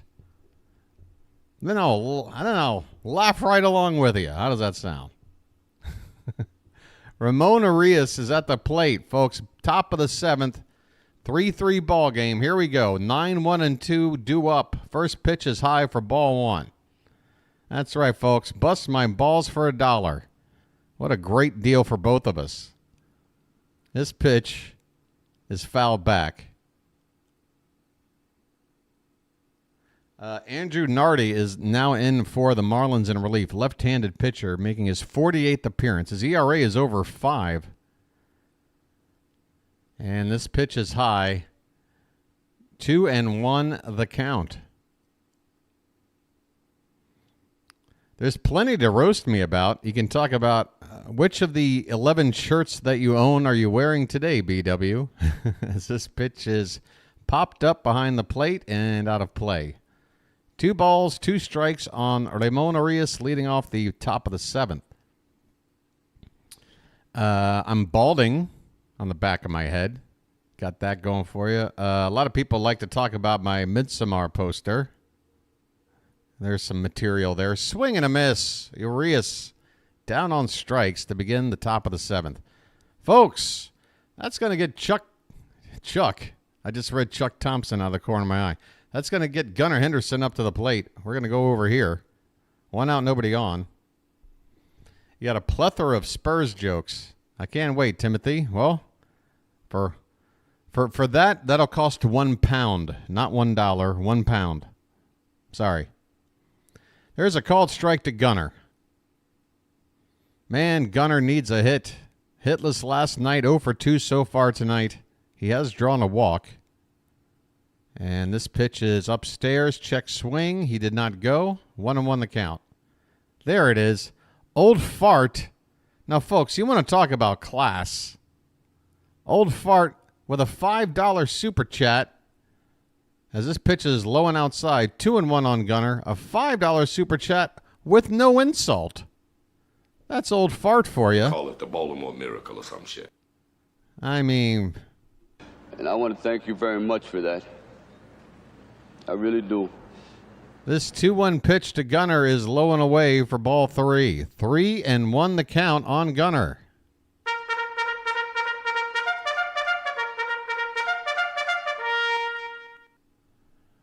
And the pitch is fouled back. And the count has gone full. No, Timothy, it doesn't work that way. I will not recognize your insult.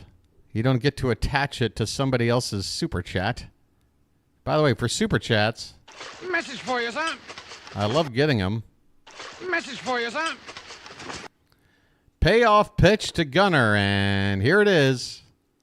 This one is foul back again. Come on, Gunnar. All right, I'm liking Gunnar's plate approach in this AB. He's hanging in there tough. He's seen a lot of this guy, Nardi, now. I know it's lefty on lefty. Payoff pitch again. Outside corner, called strike 3. Man, Gunnar is having it rough right now. Gunnar is having it rough. Timothy, okay, you can actually write the the insult or the roast or whatever you want to call it within the super chat itself. That way I can read it off for you. But hey, Timothy, thank you all the same.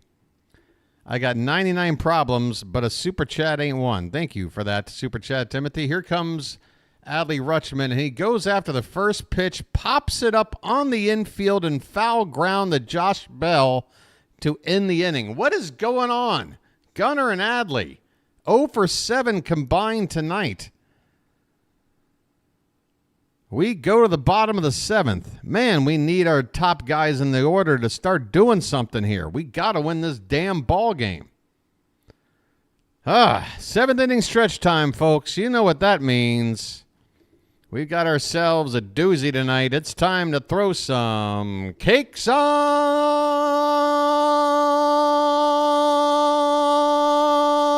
the griddle. Get them cakes up in chat. And folks, let's get those likes up to 90. We're on pace to get to 100, I'm sure. Folks, if you're watching along, we're in a commercial break. We're having fun. This is a great community, and it's only starting to grow. I just began the channel in time for this season, and the only way it's going to grow before I'm dead to a size I can perhaps get by on is with help from supporters like you by doing a nice little thing like hitting that like button below. You can subscribe as well if you haven't done so. and you can join. There's a join button below. Hey, David, you still around? I notice your binoculars are missing. Folks, when it comes to the memberships, I guess it's something I need to readdress because nobody's getting memberships. I mean, nobody. I guess they're too expensive. I could lower the price. I thought something that worked out to 17 cents a ball game seemed pretty reasonable as a way to support the channel. But Bill still has his binoculars. 20 minutes. Actually, it's an hour and 20 minutes, Bill. Remember, I'm 11 hours ahead. They'll be there. It's only 7:40 a.m. at the moment. I'm not sure, Soren. It doesn't show you having one now. It is a monthly membership thing.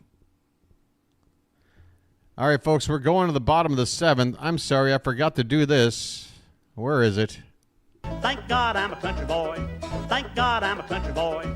Thank God I'm a country boy. All right, Jacob Webb is out on the mound. Xavier Edwards at the plate. First pitch to him is ball 1. Webb's next pitch is line base hit into left field. And that might be it for Webb.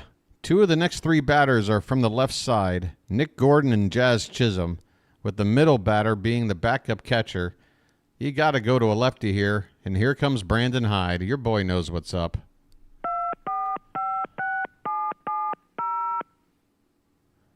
Oh, speaking of cup of coffee, folks, if donating through the channel on YouTube, maybe you don't want to be known for that or whatever. Like, if you go into my description, there is a separate website called Ko-Fi, Ko-Fi. That is a donation channel as well. It was set up for my previous channel, and it is also a way to support the growth of... I mean, look around you, folks. I don't know if you can tell, but I am starting from scratch. I would love to get to a day where I don't even bring up stuff like that. Because it's really not my bag, baby, if you get what I mean. I enjoy living my life on the bare minimum because I feel like the more clutter and the more stuff and the more I don't know. That's just me. I like living on the down low. Where are we at? Pitching change underway. Cionel Perez is going to come on. Oh, I need a new link for the Discord. Okay. What is your bag, baby? Show us? I mean, I'll have to get my OnlyFans page up. I'm just a man with his luckies, exactly. He likes to go out and dance sometimes. Where you from? Baltimore. What? Baltimore. Baltimore? What's that? Look, it doesn't really matter, all right? I'm going to have to get rid of that. I love that. I love that too much. Oh, boy. That's the one that's going to play a little bit too much. Magic Mike dance. Everybody wants it. Do you guys really want to see basically a sequel to the Chris Farley sketch with Patrick Swayze from like 35 years ago? Because, I mean, that's basically what you'd be getting. Cionel Perez is making his 33rd appearance out of the pen this season. He's got an ERA of 4.08. It is Nick Gordon at the plate. Runner at first, nobody out. Here in the bottom of the 7th, tie ball game. First pitch from Perez. You guys.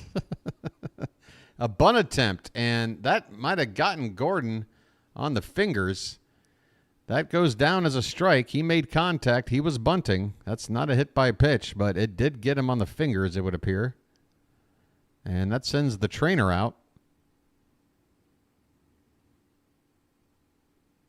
Yeah, folks, I don't even know if OnlyFans... I don't even know if I can meet the terms and conditions for OnlyFans if I did a Magic Mike dance. That might have to go straight to some sort of a hub somewhere. Do I have any kids, BW? Just myself, Bill. I'm the only kid I need. None other that I'm aware of. I can't say for sure. Love them and leave them. It happens, you know. I'm an early morning lover, and I must be moving on. That's how I work. I have to have things my own way to keep me in my youth.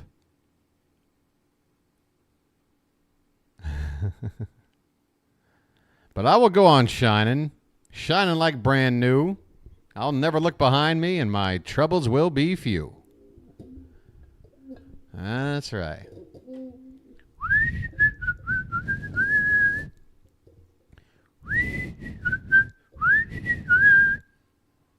All right, the meeting on the mound is over.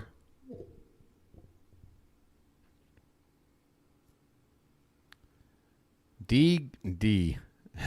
Nick Gordon at the plate with an 0-1 count. Runner at first. The pitch. He shows bunt again, and this pitch is low and away. Gordon looks committed to giving his at-bat up to move that runner to second base, with the number 9 hitter due up next. 1-1 pitch. He shows bunt and takes. I oblige him, Perez. If he's gonna sack, let him sack. 2-1 the count. You got the number 9 light hitting Ali Sanchez, backup catcher on deck. The 2-1, he's bunting, and this one is a chopper bunt, and it's going to go foul, thankfully. My goodness. Folks, the English on this baseball could be the difference in this ball game when we look back on it. If this bunt gets down successfully, that's a whole different timeline, a whole different multiverse we're talking about. Instead, we got some nice English, because not only would that runner have moved up, we probably would have seen Gordon get on with that bunt hit. 2-2 the count. Let's see if the bunt is still on. And it is not. And the ball gets away from Rutschman, and the runner's going to move to second anyway. Good God almighty. We gave them the sacrifice. Big buck. Stop it all. So now Gordon basically gets a free swing here. His job has been done for him. 3-2 count with nobody out. Payoff pitch is outside, ball 4. Come on, Perez. Holy cow. Oh, boy. 2 on, nobody out.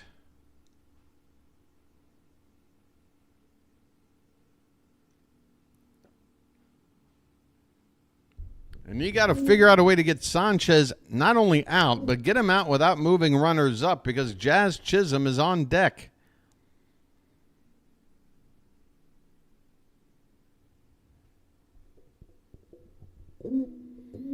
Timothy enjoying the soundboard. Good to hear. First and second, nobody out. The corner infielders are moved up for the anticipated bunt attempt by Sanchez. Let's see. He's showing bunt, and he gets it down. Perez fields. He's got one play to first, and he makes it. And now we got to do... Okay, this is what you do. You got to do it. Regardless of the outcome, the right move is to do what we didn't do in this same spot last night, which is open base with 1 out, Chisholm at the plate. He's their most dangerous hitter. He is 0 for 3 tonight. But if you put him on, you got to force at every base. De La Cruz coming up next. De La Cruz is 0 for the series. He struck out at least twice last night. He's the one guy in this order that hasn't done diddly in this series.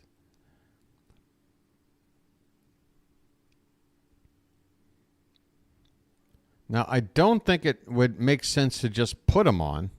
I think it's going to be a pitch around, try and see if Chisholm can chase something. But we really can't afford to even let him just put the ball in play here. Between his speed and the fact that we got a tie ball game right now with that runner at third, we got to figure out something here. Again, De La Cruz on deck, 0 for the series. He hasn't struck out tonight, but he did a couple of times last night. Plus, we can bring in a reliever for Perez to face him, a right-hander. Instead, Perez goes after Chisholm, and Jazz takes a swing. He lines it foul off to the left. 0-1 the count. All right, folks. Strap in. I don't know what we're doing right now, but we're doing it. We did this last night, and it didn't work for us. This one is hit on the ground, and it's going to get over Arias and down for a hit down the left field line. 1 run scores. Here comes another, and it's a 2-run double for Jazz Chisholm. The same damn result as last night!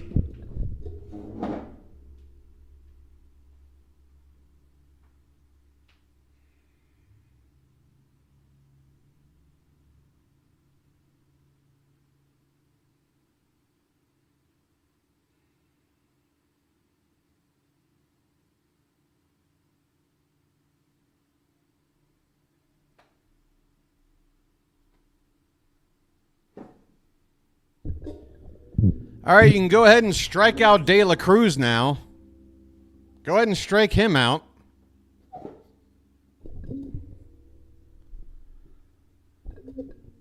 And we're not going to go to a righty here? Okay, whatever. Pitch is low for ball 1. What's the definition of insanity?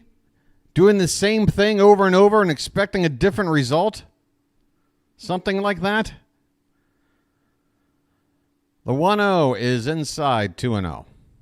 But what do I know? I'm just a regular schmuck, right?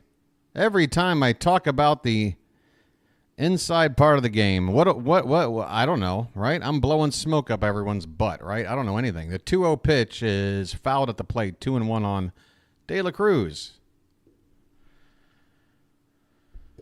Ah, boy.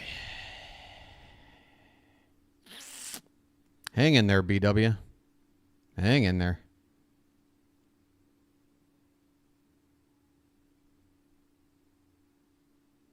The 2-1 to De La Cruz.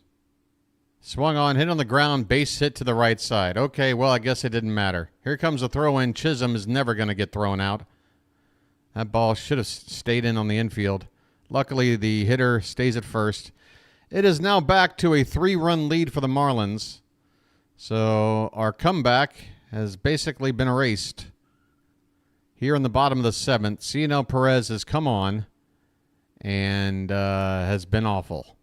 He's been terrible. A walk and a couple of hits, a couple of runs. He also allowed an inherited runner to score.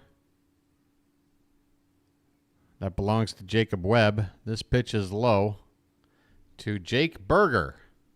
Perez just going to stay out there, I guess, and stink. All right. Brandon, what are you doing, buddy?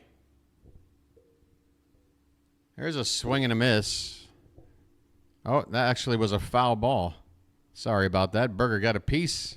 1 ball, 1 strike. Oh, that's frustrating.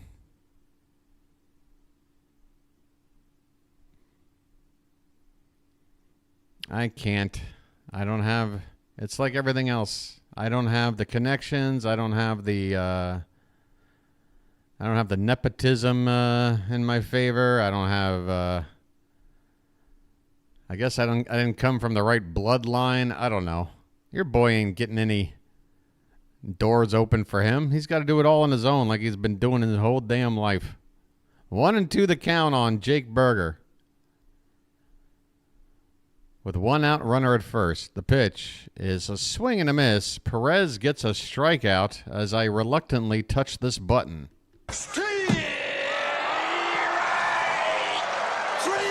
Well, y'all come back now, you hear? Well, it only took about 6 batters, but Perez gets a strikeout. 2 down in the inning for Josh Bell.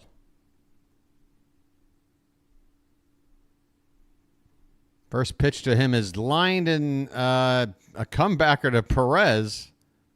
I say lined. I did not get the read off of that ball correctly. That ball took a bounce on the infield to the third base side of the mound. Perez fields it, throws out Bell to win the inning. But damage has been done. The 3 runs the Orioles scored to tie up the ball game have all been given right back. We go to the 8th. The Marlins now lead it 6-3. Boy. Goodbye, stranger. It's been nice. Oh, my God.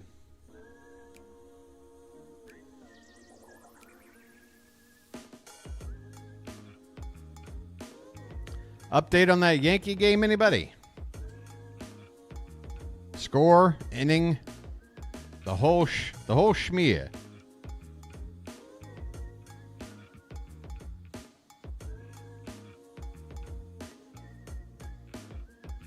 Hey, by the way, folks, I also want to give a big thank you to somebody else. And I want to thank you very much for that. I really do. What I want to thank is, What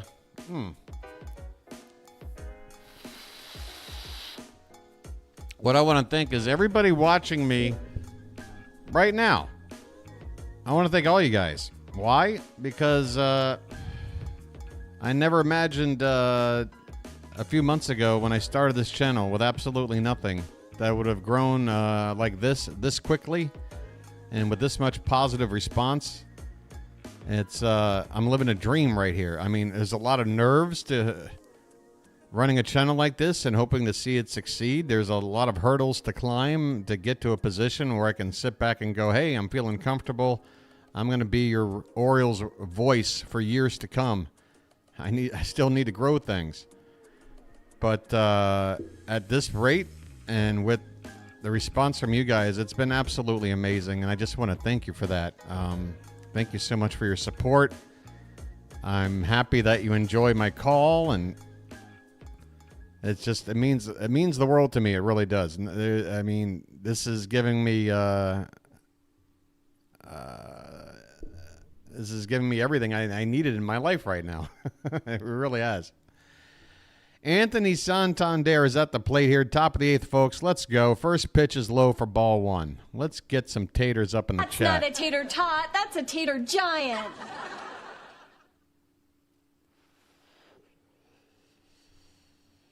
I want to know the count on Tony. And the next pitch is a called strike. Santander. Looks like he was just going to wait for that first strike until he got it. Well, now he does. 1 ball and 1 strike. Once again, folks, thank you. Swing and a miss. A wild swing on a pitch that broke down by Santander's ankles. 1-2 the count. My goodness. And there's oh my God, a called strike 3 on a pitch low and outside. Tony has words with the ump, and I can't blame him. Man, somebody might get tossed tonight.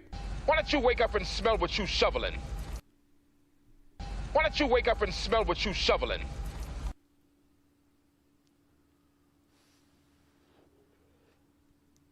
One out for Ryan O'Hearn.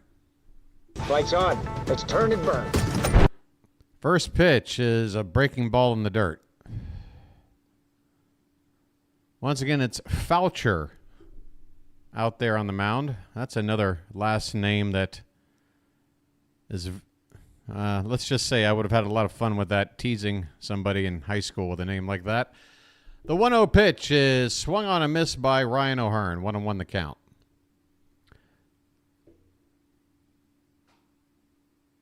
What's the inning and score on the Mets-Yankees? I'm sorry, I must have missed it the first time around. 1-1 pitch to O'Hearn is lifted foul. That one was right down the middle. 1 ball and 2 strikes. Keegan Aiken is getting loose for Baltimore. 5-2 Mets in the inning.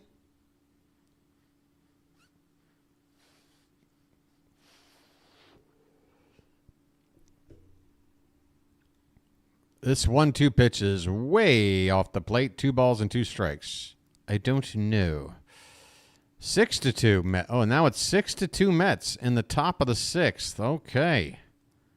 That sounds promising. We got a 2-2 count on O'Hearn here. 1 out, nobody on in the top of the 8th. The pitch is right down there, called strike 3. Jeez Louise. I mean, O'Hearn was motionless on a fastball right in there.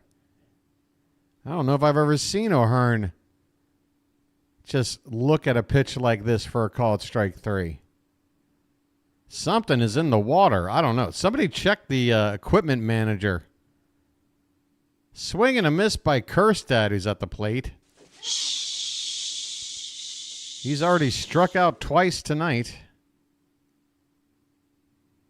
2 down, nobody on in the 8th inning. And Tanner Scott, folks, is going to come out and pitch again in the 9th. Look, the Marlins don't win a lot of games. When they're up by 3 runs, you're getting Tanner Scott. It doesn't matter if it's 2 days in a row, 3 days in a row. He's only had an opportunity to make 16 or 17 saves all year long. So basically about 1 game a week, he gets a shot on average. And as you saw last night, if you were watching, don't expect to score 3 runs off of that guy. You got to do something here in the 8th inning, and we are down to 2 outs and nobody on. 2-1 count on Heston Kjerstad. Honestly, if the Marlins went and scored 1 run to make it a 4-run lead and they didn't go to Scott, that would probably be better for us. This pitch is high, ball 3. Okay, Heston, you got a hitter's count. You've got a hitter's count here. I'll take a solo shot right here. I'll take it.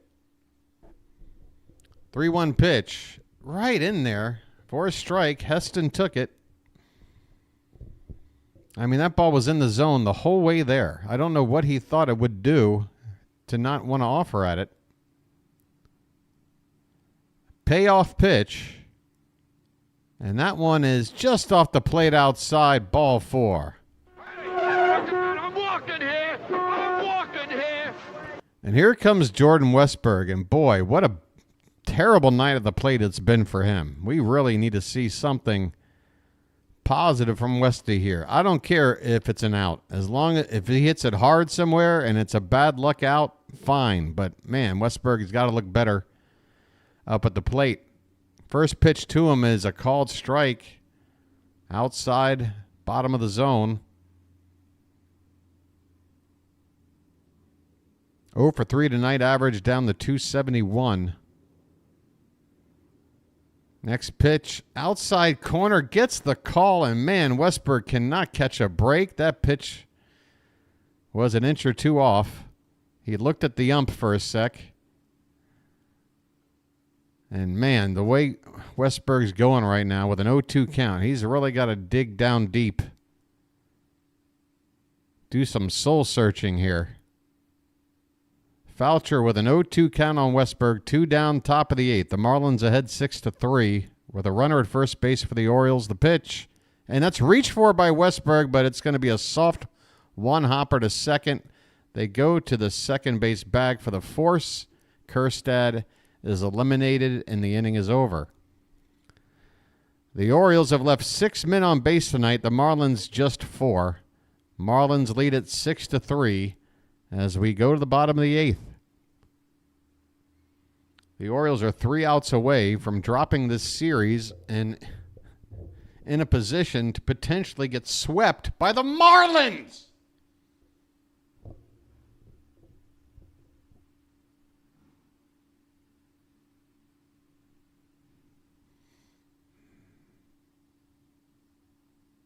How you doing, everybody?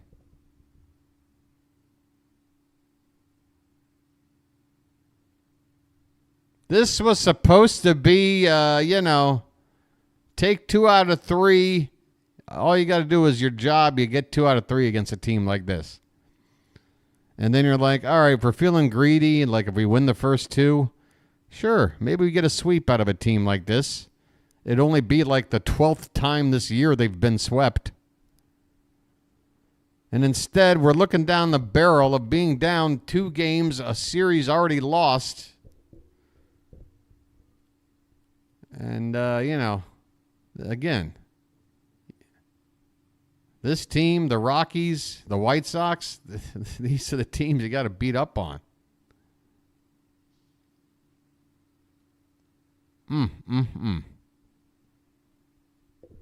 Yeah, thankfully the Mets. Oh, you know what I need to do? Let me take a look at the MLB page again. I should be redirecting you guys somewhere after the ball game. Let me see what makes the most sense.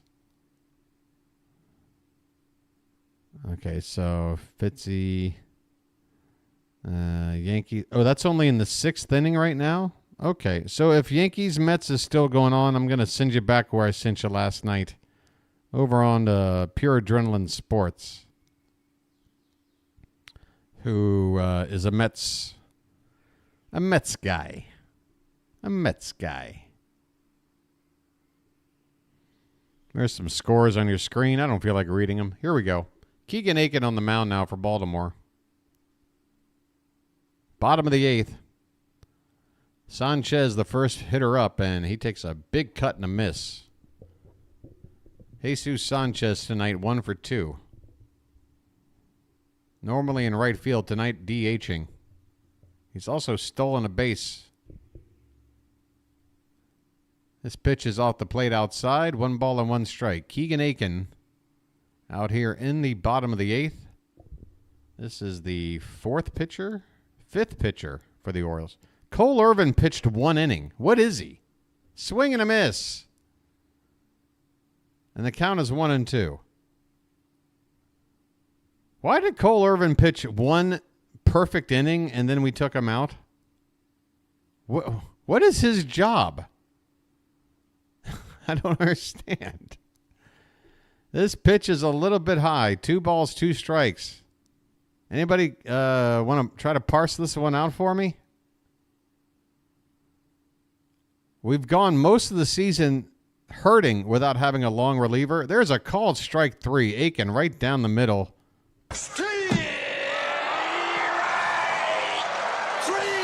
Well, y'all come back now, you hear? It's amazing. Like, there's certain people that'll show up and chat from time to time and go over every little problem they see with this Orioles team. And for a good 3 months of this season, I had to sit there and try to open their eyes to the fact that we're doing pretty damn well despite all these issues you're talking about. But, man, I can't ignore some of these issues lately. 0-1 pitch from Keegan Aiken is a swing and a miss by Otto Lopez. And the count is 0-2 on Lopez with 1 out, nobody on, bottom of the 8th. And here's a swing on a pitch above the zone. That's a foul ball, 0-2 on Otto Lopez. Yeah, I mean, right now, thankfully the Yankees haven't found it yet, but eventually they're going to find it. We got to find it before they do. That's all I can tell you. This pitch is foul back.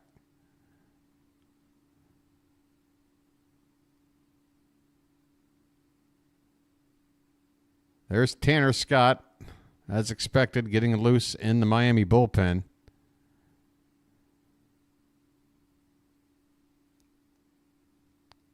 We're going to have our work cut out for us. The 0-2 pitch to Lopez is lifted in the right. Kjerstad just has to come in a step or two and make the catch. 2 down here in the bottom of the 8th. Yeah, I don't get it. What is the use of Irvin in 1 inning? If he's a 1 inning guy, we could have used him last night for sure when Suarez was struggling. I really don't understand what the hell's going on with our use of pitchers lately. It all started with this pitch is up and away to Xavier Edwards. Edwards, by the way, a switch hitter, batting from the right side here against Aiken. He's already 2 for 2 with a walk tonight. And he fouls one away. 1-1 the count. This all started when what happened? What pitcher dropped out of the rotation? There was a move made where I was like, okay, well, that should probably send Cade Povich to AAA and move Albert Suarez to the bullpen. And we didn't do either, as this pitch is fouled away. And it's like, ever since that move, it's just felt like a lot of wrong moves to me. But again, I'm just a regular dude. This one is hit on the ground to Gunnar, and he double clutches it, and that's going to cost him. My goodness, Edwards. That's got to be an error on Gunnar. Ground ball to his right, is a typical play where it's in the hole, and Gunnar's going to have to get off a strong throw, but he fielded it cleanly, but he double clutched. And that should go down as an error. No, it was after Bradish, Froggy. It was more recent than that. I don't know why I'm having a brain freeze. I don't know why. Okay. Oh, Kramer. When Kramer went down. Oh, yeah, when Kramer was coming back. Yeah, something to do with Kramer. It was right around there. Here's Vidal Brujan. Right-handed hitter, pinch hitting for Ali Sanchez in the 9-hole here. 2 down, runner at first. First pitch is a strike to Brujan. Now, is he the other catcher? I don't know. Yeah, right when Kramer came back. Yeah, that was right. Right, exactly. Okay, makes sense to me now. As this is a ground ball to third, Arias throws to second for the force to get the final out here in the 8th. We go to the 9th. Tanner Scott coming out for the save.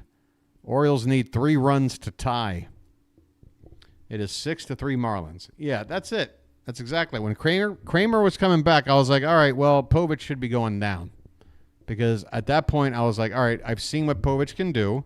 I see some promise. I can see with some more time and more, work that he can develop into being a guy in this rotation. But where we are right now as a team with the ambitions we have, I don't want to sit here and see him work it out at the big league level if we got, other options. Now, I'd like to see Albert Suarez eventually get into the bullpen, but I think sending Povich down first made the most sense. And I don't think anyone can disagree with that now. We eventually did send him down, and we had to suffer through a couple of bad starts before we got there.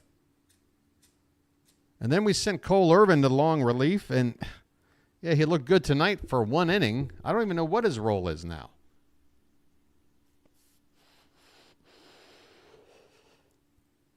I would rather have Albert Suarez in long relief and Cole Irvin in the rotation. I'm not saying I love Cole Irvin in the rotation, but I just think that's just a better combo. That's my opinion. These are opinions, folks. All I know is I feel like if my opinions were, what do you call it? Implemented, then maybe we wouldn't be looking so crappy these past several weeks. Again, we're playing 500 ball, folks, although I guess it'll be a game under 500. I think what I heard last night that in the last 30 games we're 15-15.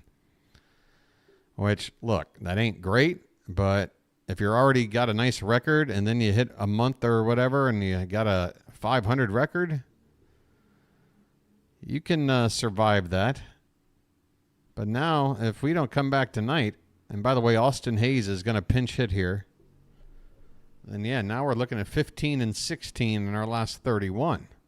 It looks like there's going to be a change in defense in the field of play. De La Cruz is going to shift over to left field from right, and Brujan is going to shift back, and the umpires are getting together. I guess they're going to just determine. Looks like there might be a clock violation on somebody.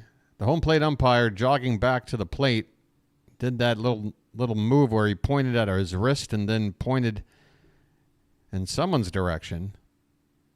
So it looks like this inning is going to get started with some sort of a count. I don't know who the victim is. We'll find out here in a moment. Austin Hayes hitting .248 on the season. His first trip to the plate tonight. And the first pitch is low and in. And yes, it was ball one. So there was already a 1-0 count on a violation given to Tanner Scott. So Hayes has a 2-0 count here. And this pitch is inside. 3-0 on Austin Hayes. Okay. A little bit of help. That's what we need. We need a little bit of help. Ryan Mountcastle, another pinch hitter, is on deck. The 3-0 to Hayes. Low and in, ball 4. All right, folks. Come on. We need some magic. Where is this? Get over here. Where's this? Where's this? All right. We're going to hang out here for the rest of whatever. We're here. Folks. I'm walking here. I'm walking here. Ryan Mountcastle is up. Okay, mount up. Oh, I forgot about Hayes. The Hayes. All right, here we go. 1 on, nobody out. First pitch to Mountie is inside, ball 1.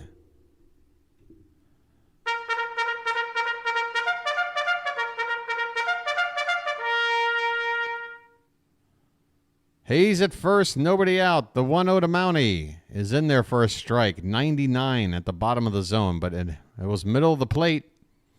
If Mountie was looking for a low fastball, that was a hittable pitch. You're not going to get much better from Tanner Scott as a hitter. 1-1 pitch, and that one swung on and missed. 98 right on the inside edge. Folks, do you notice how Scott... every pitch is right on a line of the zone somewhere? Nothing close to the middle of the plate. The 1-2 to Mountie. And that one is inside out swing, and that will drop just foul down the right field line. And boy, what a deke there by the catcher. Right before the pitch came in, he put his glove way up high and away. And then Scott with the pitch way low and in. So I think that was by design to try to get Mountcastle to see out of his peripheral vision the catcher trying to set up for a pitch up and away and then bust him low and in. Well, Mountie got a piece of it, and it damn near fell in for a double. 1-2 the count. Hayes is at first. I don't think this is a time to think about stealing, Calvin. We don't want to run into an out here. This one is hit on the ground, and that's a tailor-made double play. Hayes in motion would have been nice, Calvin. I guess you're right. But that ball was so tailor-made. Even in motion, Hayes is out. I'm telling you right now. That was tailor-made, folks. Yeah, Hayes was only halfway to the base as it was there. Even if he was taken off, he's out. 2 down in the 9th, folks. And our number 9 hitter at the plate, Ramon Arias, takes a pitch low for ball 1. The Orioles on the verge of losing their 3rd straight. And 2 of them to the Marlins. Swing and a miss. Fastball, 98. Count 1-1.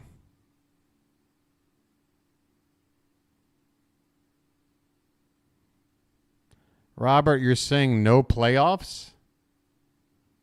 Robert, you want to put a gentleman's wager on that?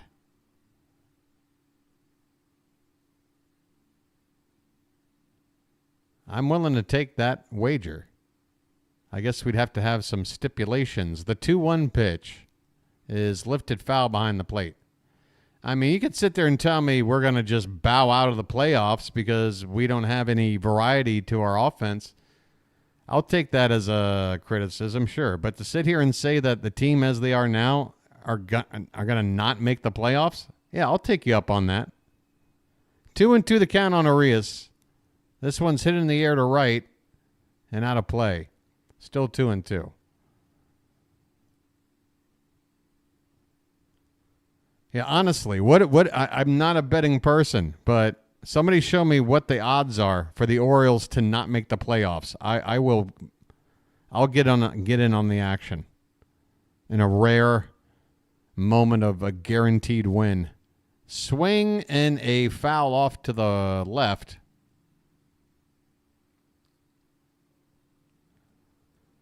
I disagree, Robert. I think the Orioles, as they are still getting to the playoffs if they don't make a single move. And the thing is, there's no way to prove that because we're going to add somebody. So I've got no way to prove it. Hey, Pocket Watch, good to see you. That's going to be probably the final pitch of the ball game, and there it is. A swing and a miss. Ramon Arias goes after a pitch in the dirt, and the ball game is over. Tanner Scott, back-to-back saves. On back-to-back nights, the Marlins have taken the series, winning the first two here against the Orioles. The Orioles could only muster 4 hits on the night against a starting pitcher who came in with an ERA of over 7. The offense is absolutely struggling mightily right now, folks. And speaking of struggling mightily, what's happened to my cursor? I've lost control. Wait a minute. Oh, there it is. Hey, hello, Mr. Cursor. All right, so let's take a look at this, folks. Let's try and digest this as best we can. This is not going to be medicine that's going to be easy to go down. This cursor is blocking up on me right now. It's locking up. It's barely moving around. It only wants to move up. Okay, now it's done that. That doesn't help. I'm going to have to try something real quick here, folks. Hold on one sec.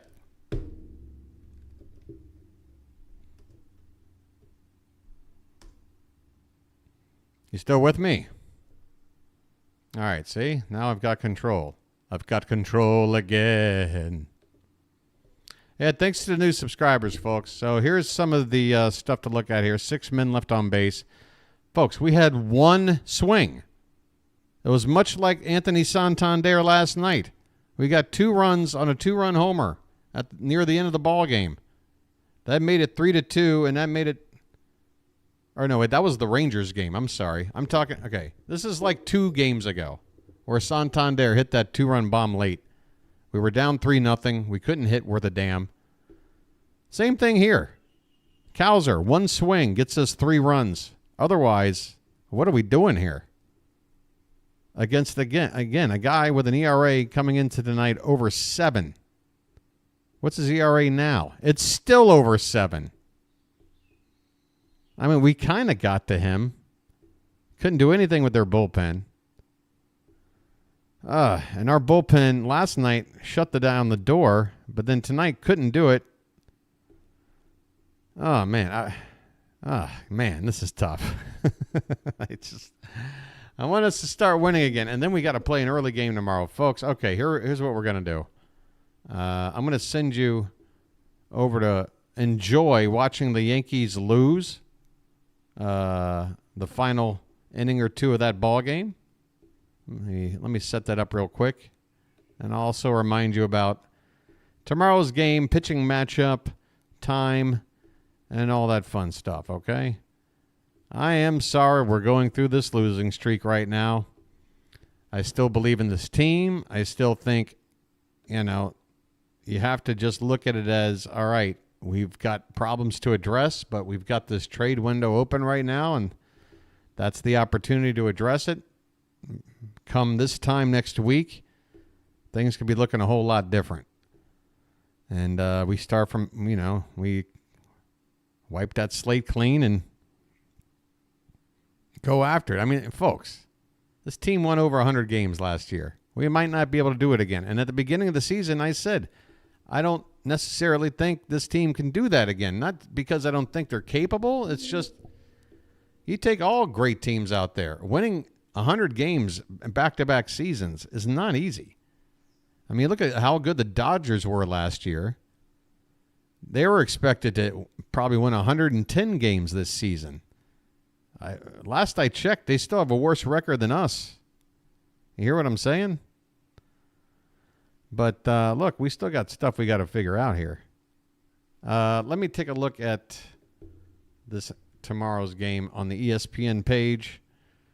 I'll run through Charm City chat quickly as well to acknowledge and thank everybody here. Let's see. Tomorrow's an early start again, folks. It's going to be 12:10 p.m. Eastern, just 10 minutes after noon. So if you've got a job where you get a lunch hour, just leave and don't come back. All right? Otherwise, for the rest of you knuckleheads, I expect to see you here at 12 noon sharp, high noon. And I will make it high noon, literally, okay? Get on back here. We got Corbin Burns on the mound. God help us. Corbin Burns, maybe this was the whole idea. Just in case we lost the first two games, we've got Corbin Burns there to prevent us from getting swept. Is that the idea? I don't know.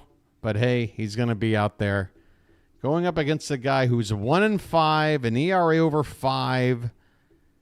He's has as many walks as Corbin in less than half the innings. He's given up more home runs than Corbin in less than half the innings. If we don't win tomorrow, I'm cracking skulls. You hear me? If we don't win tomorrow, I'm cracking skulls. That's right. And I did raid Barry Manilow's closet for my wardrobe. All right, folks, I'm going to send you on now to Pure Adrenaline Sports. Please let them know that your pal BW sent you on over there. I'll probably be showing up myself there in a few minutes after I get everything wrapped up over on my end. I hope you have a good rest of your night. Again, I do apologize. When it comes to baseball right now, things aren't looking too great, but it'll turn around. I got a feeling tomorrow we're going to win. I got a good damn feeling. You know what? Tomorrow, the hat, check it out. The hat right now wants to say something. Hey, you. First of all, stick around and watch the Yankees lose. But listen up. BW, he's going to guide you to the promised land. You got to believe. You got to believe. You know how much he's confident that we're going to win tomorrow and turn this thing around? He's going to leave me off his head. That's right. The hat rests. I'm not needed tomorrow. I am not needed. We got this, all right? Come on back tomorrow and watch us win. All right. Hey, thanks, the hat. All right, folks, sending on over now to Yankees-Mets. Have a good rest of your night. Until then, this has been a Bird Watcher. Oh, my God, I fumbled my own outro. Until then, this has been the Bird Watcher, and I'll chirp at you later. Goodbye, everybody.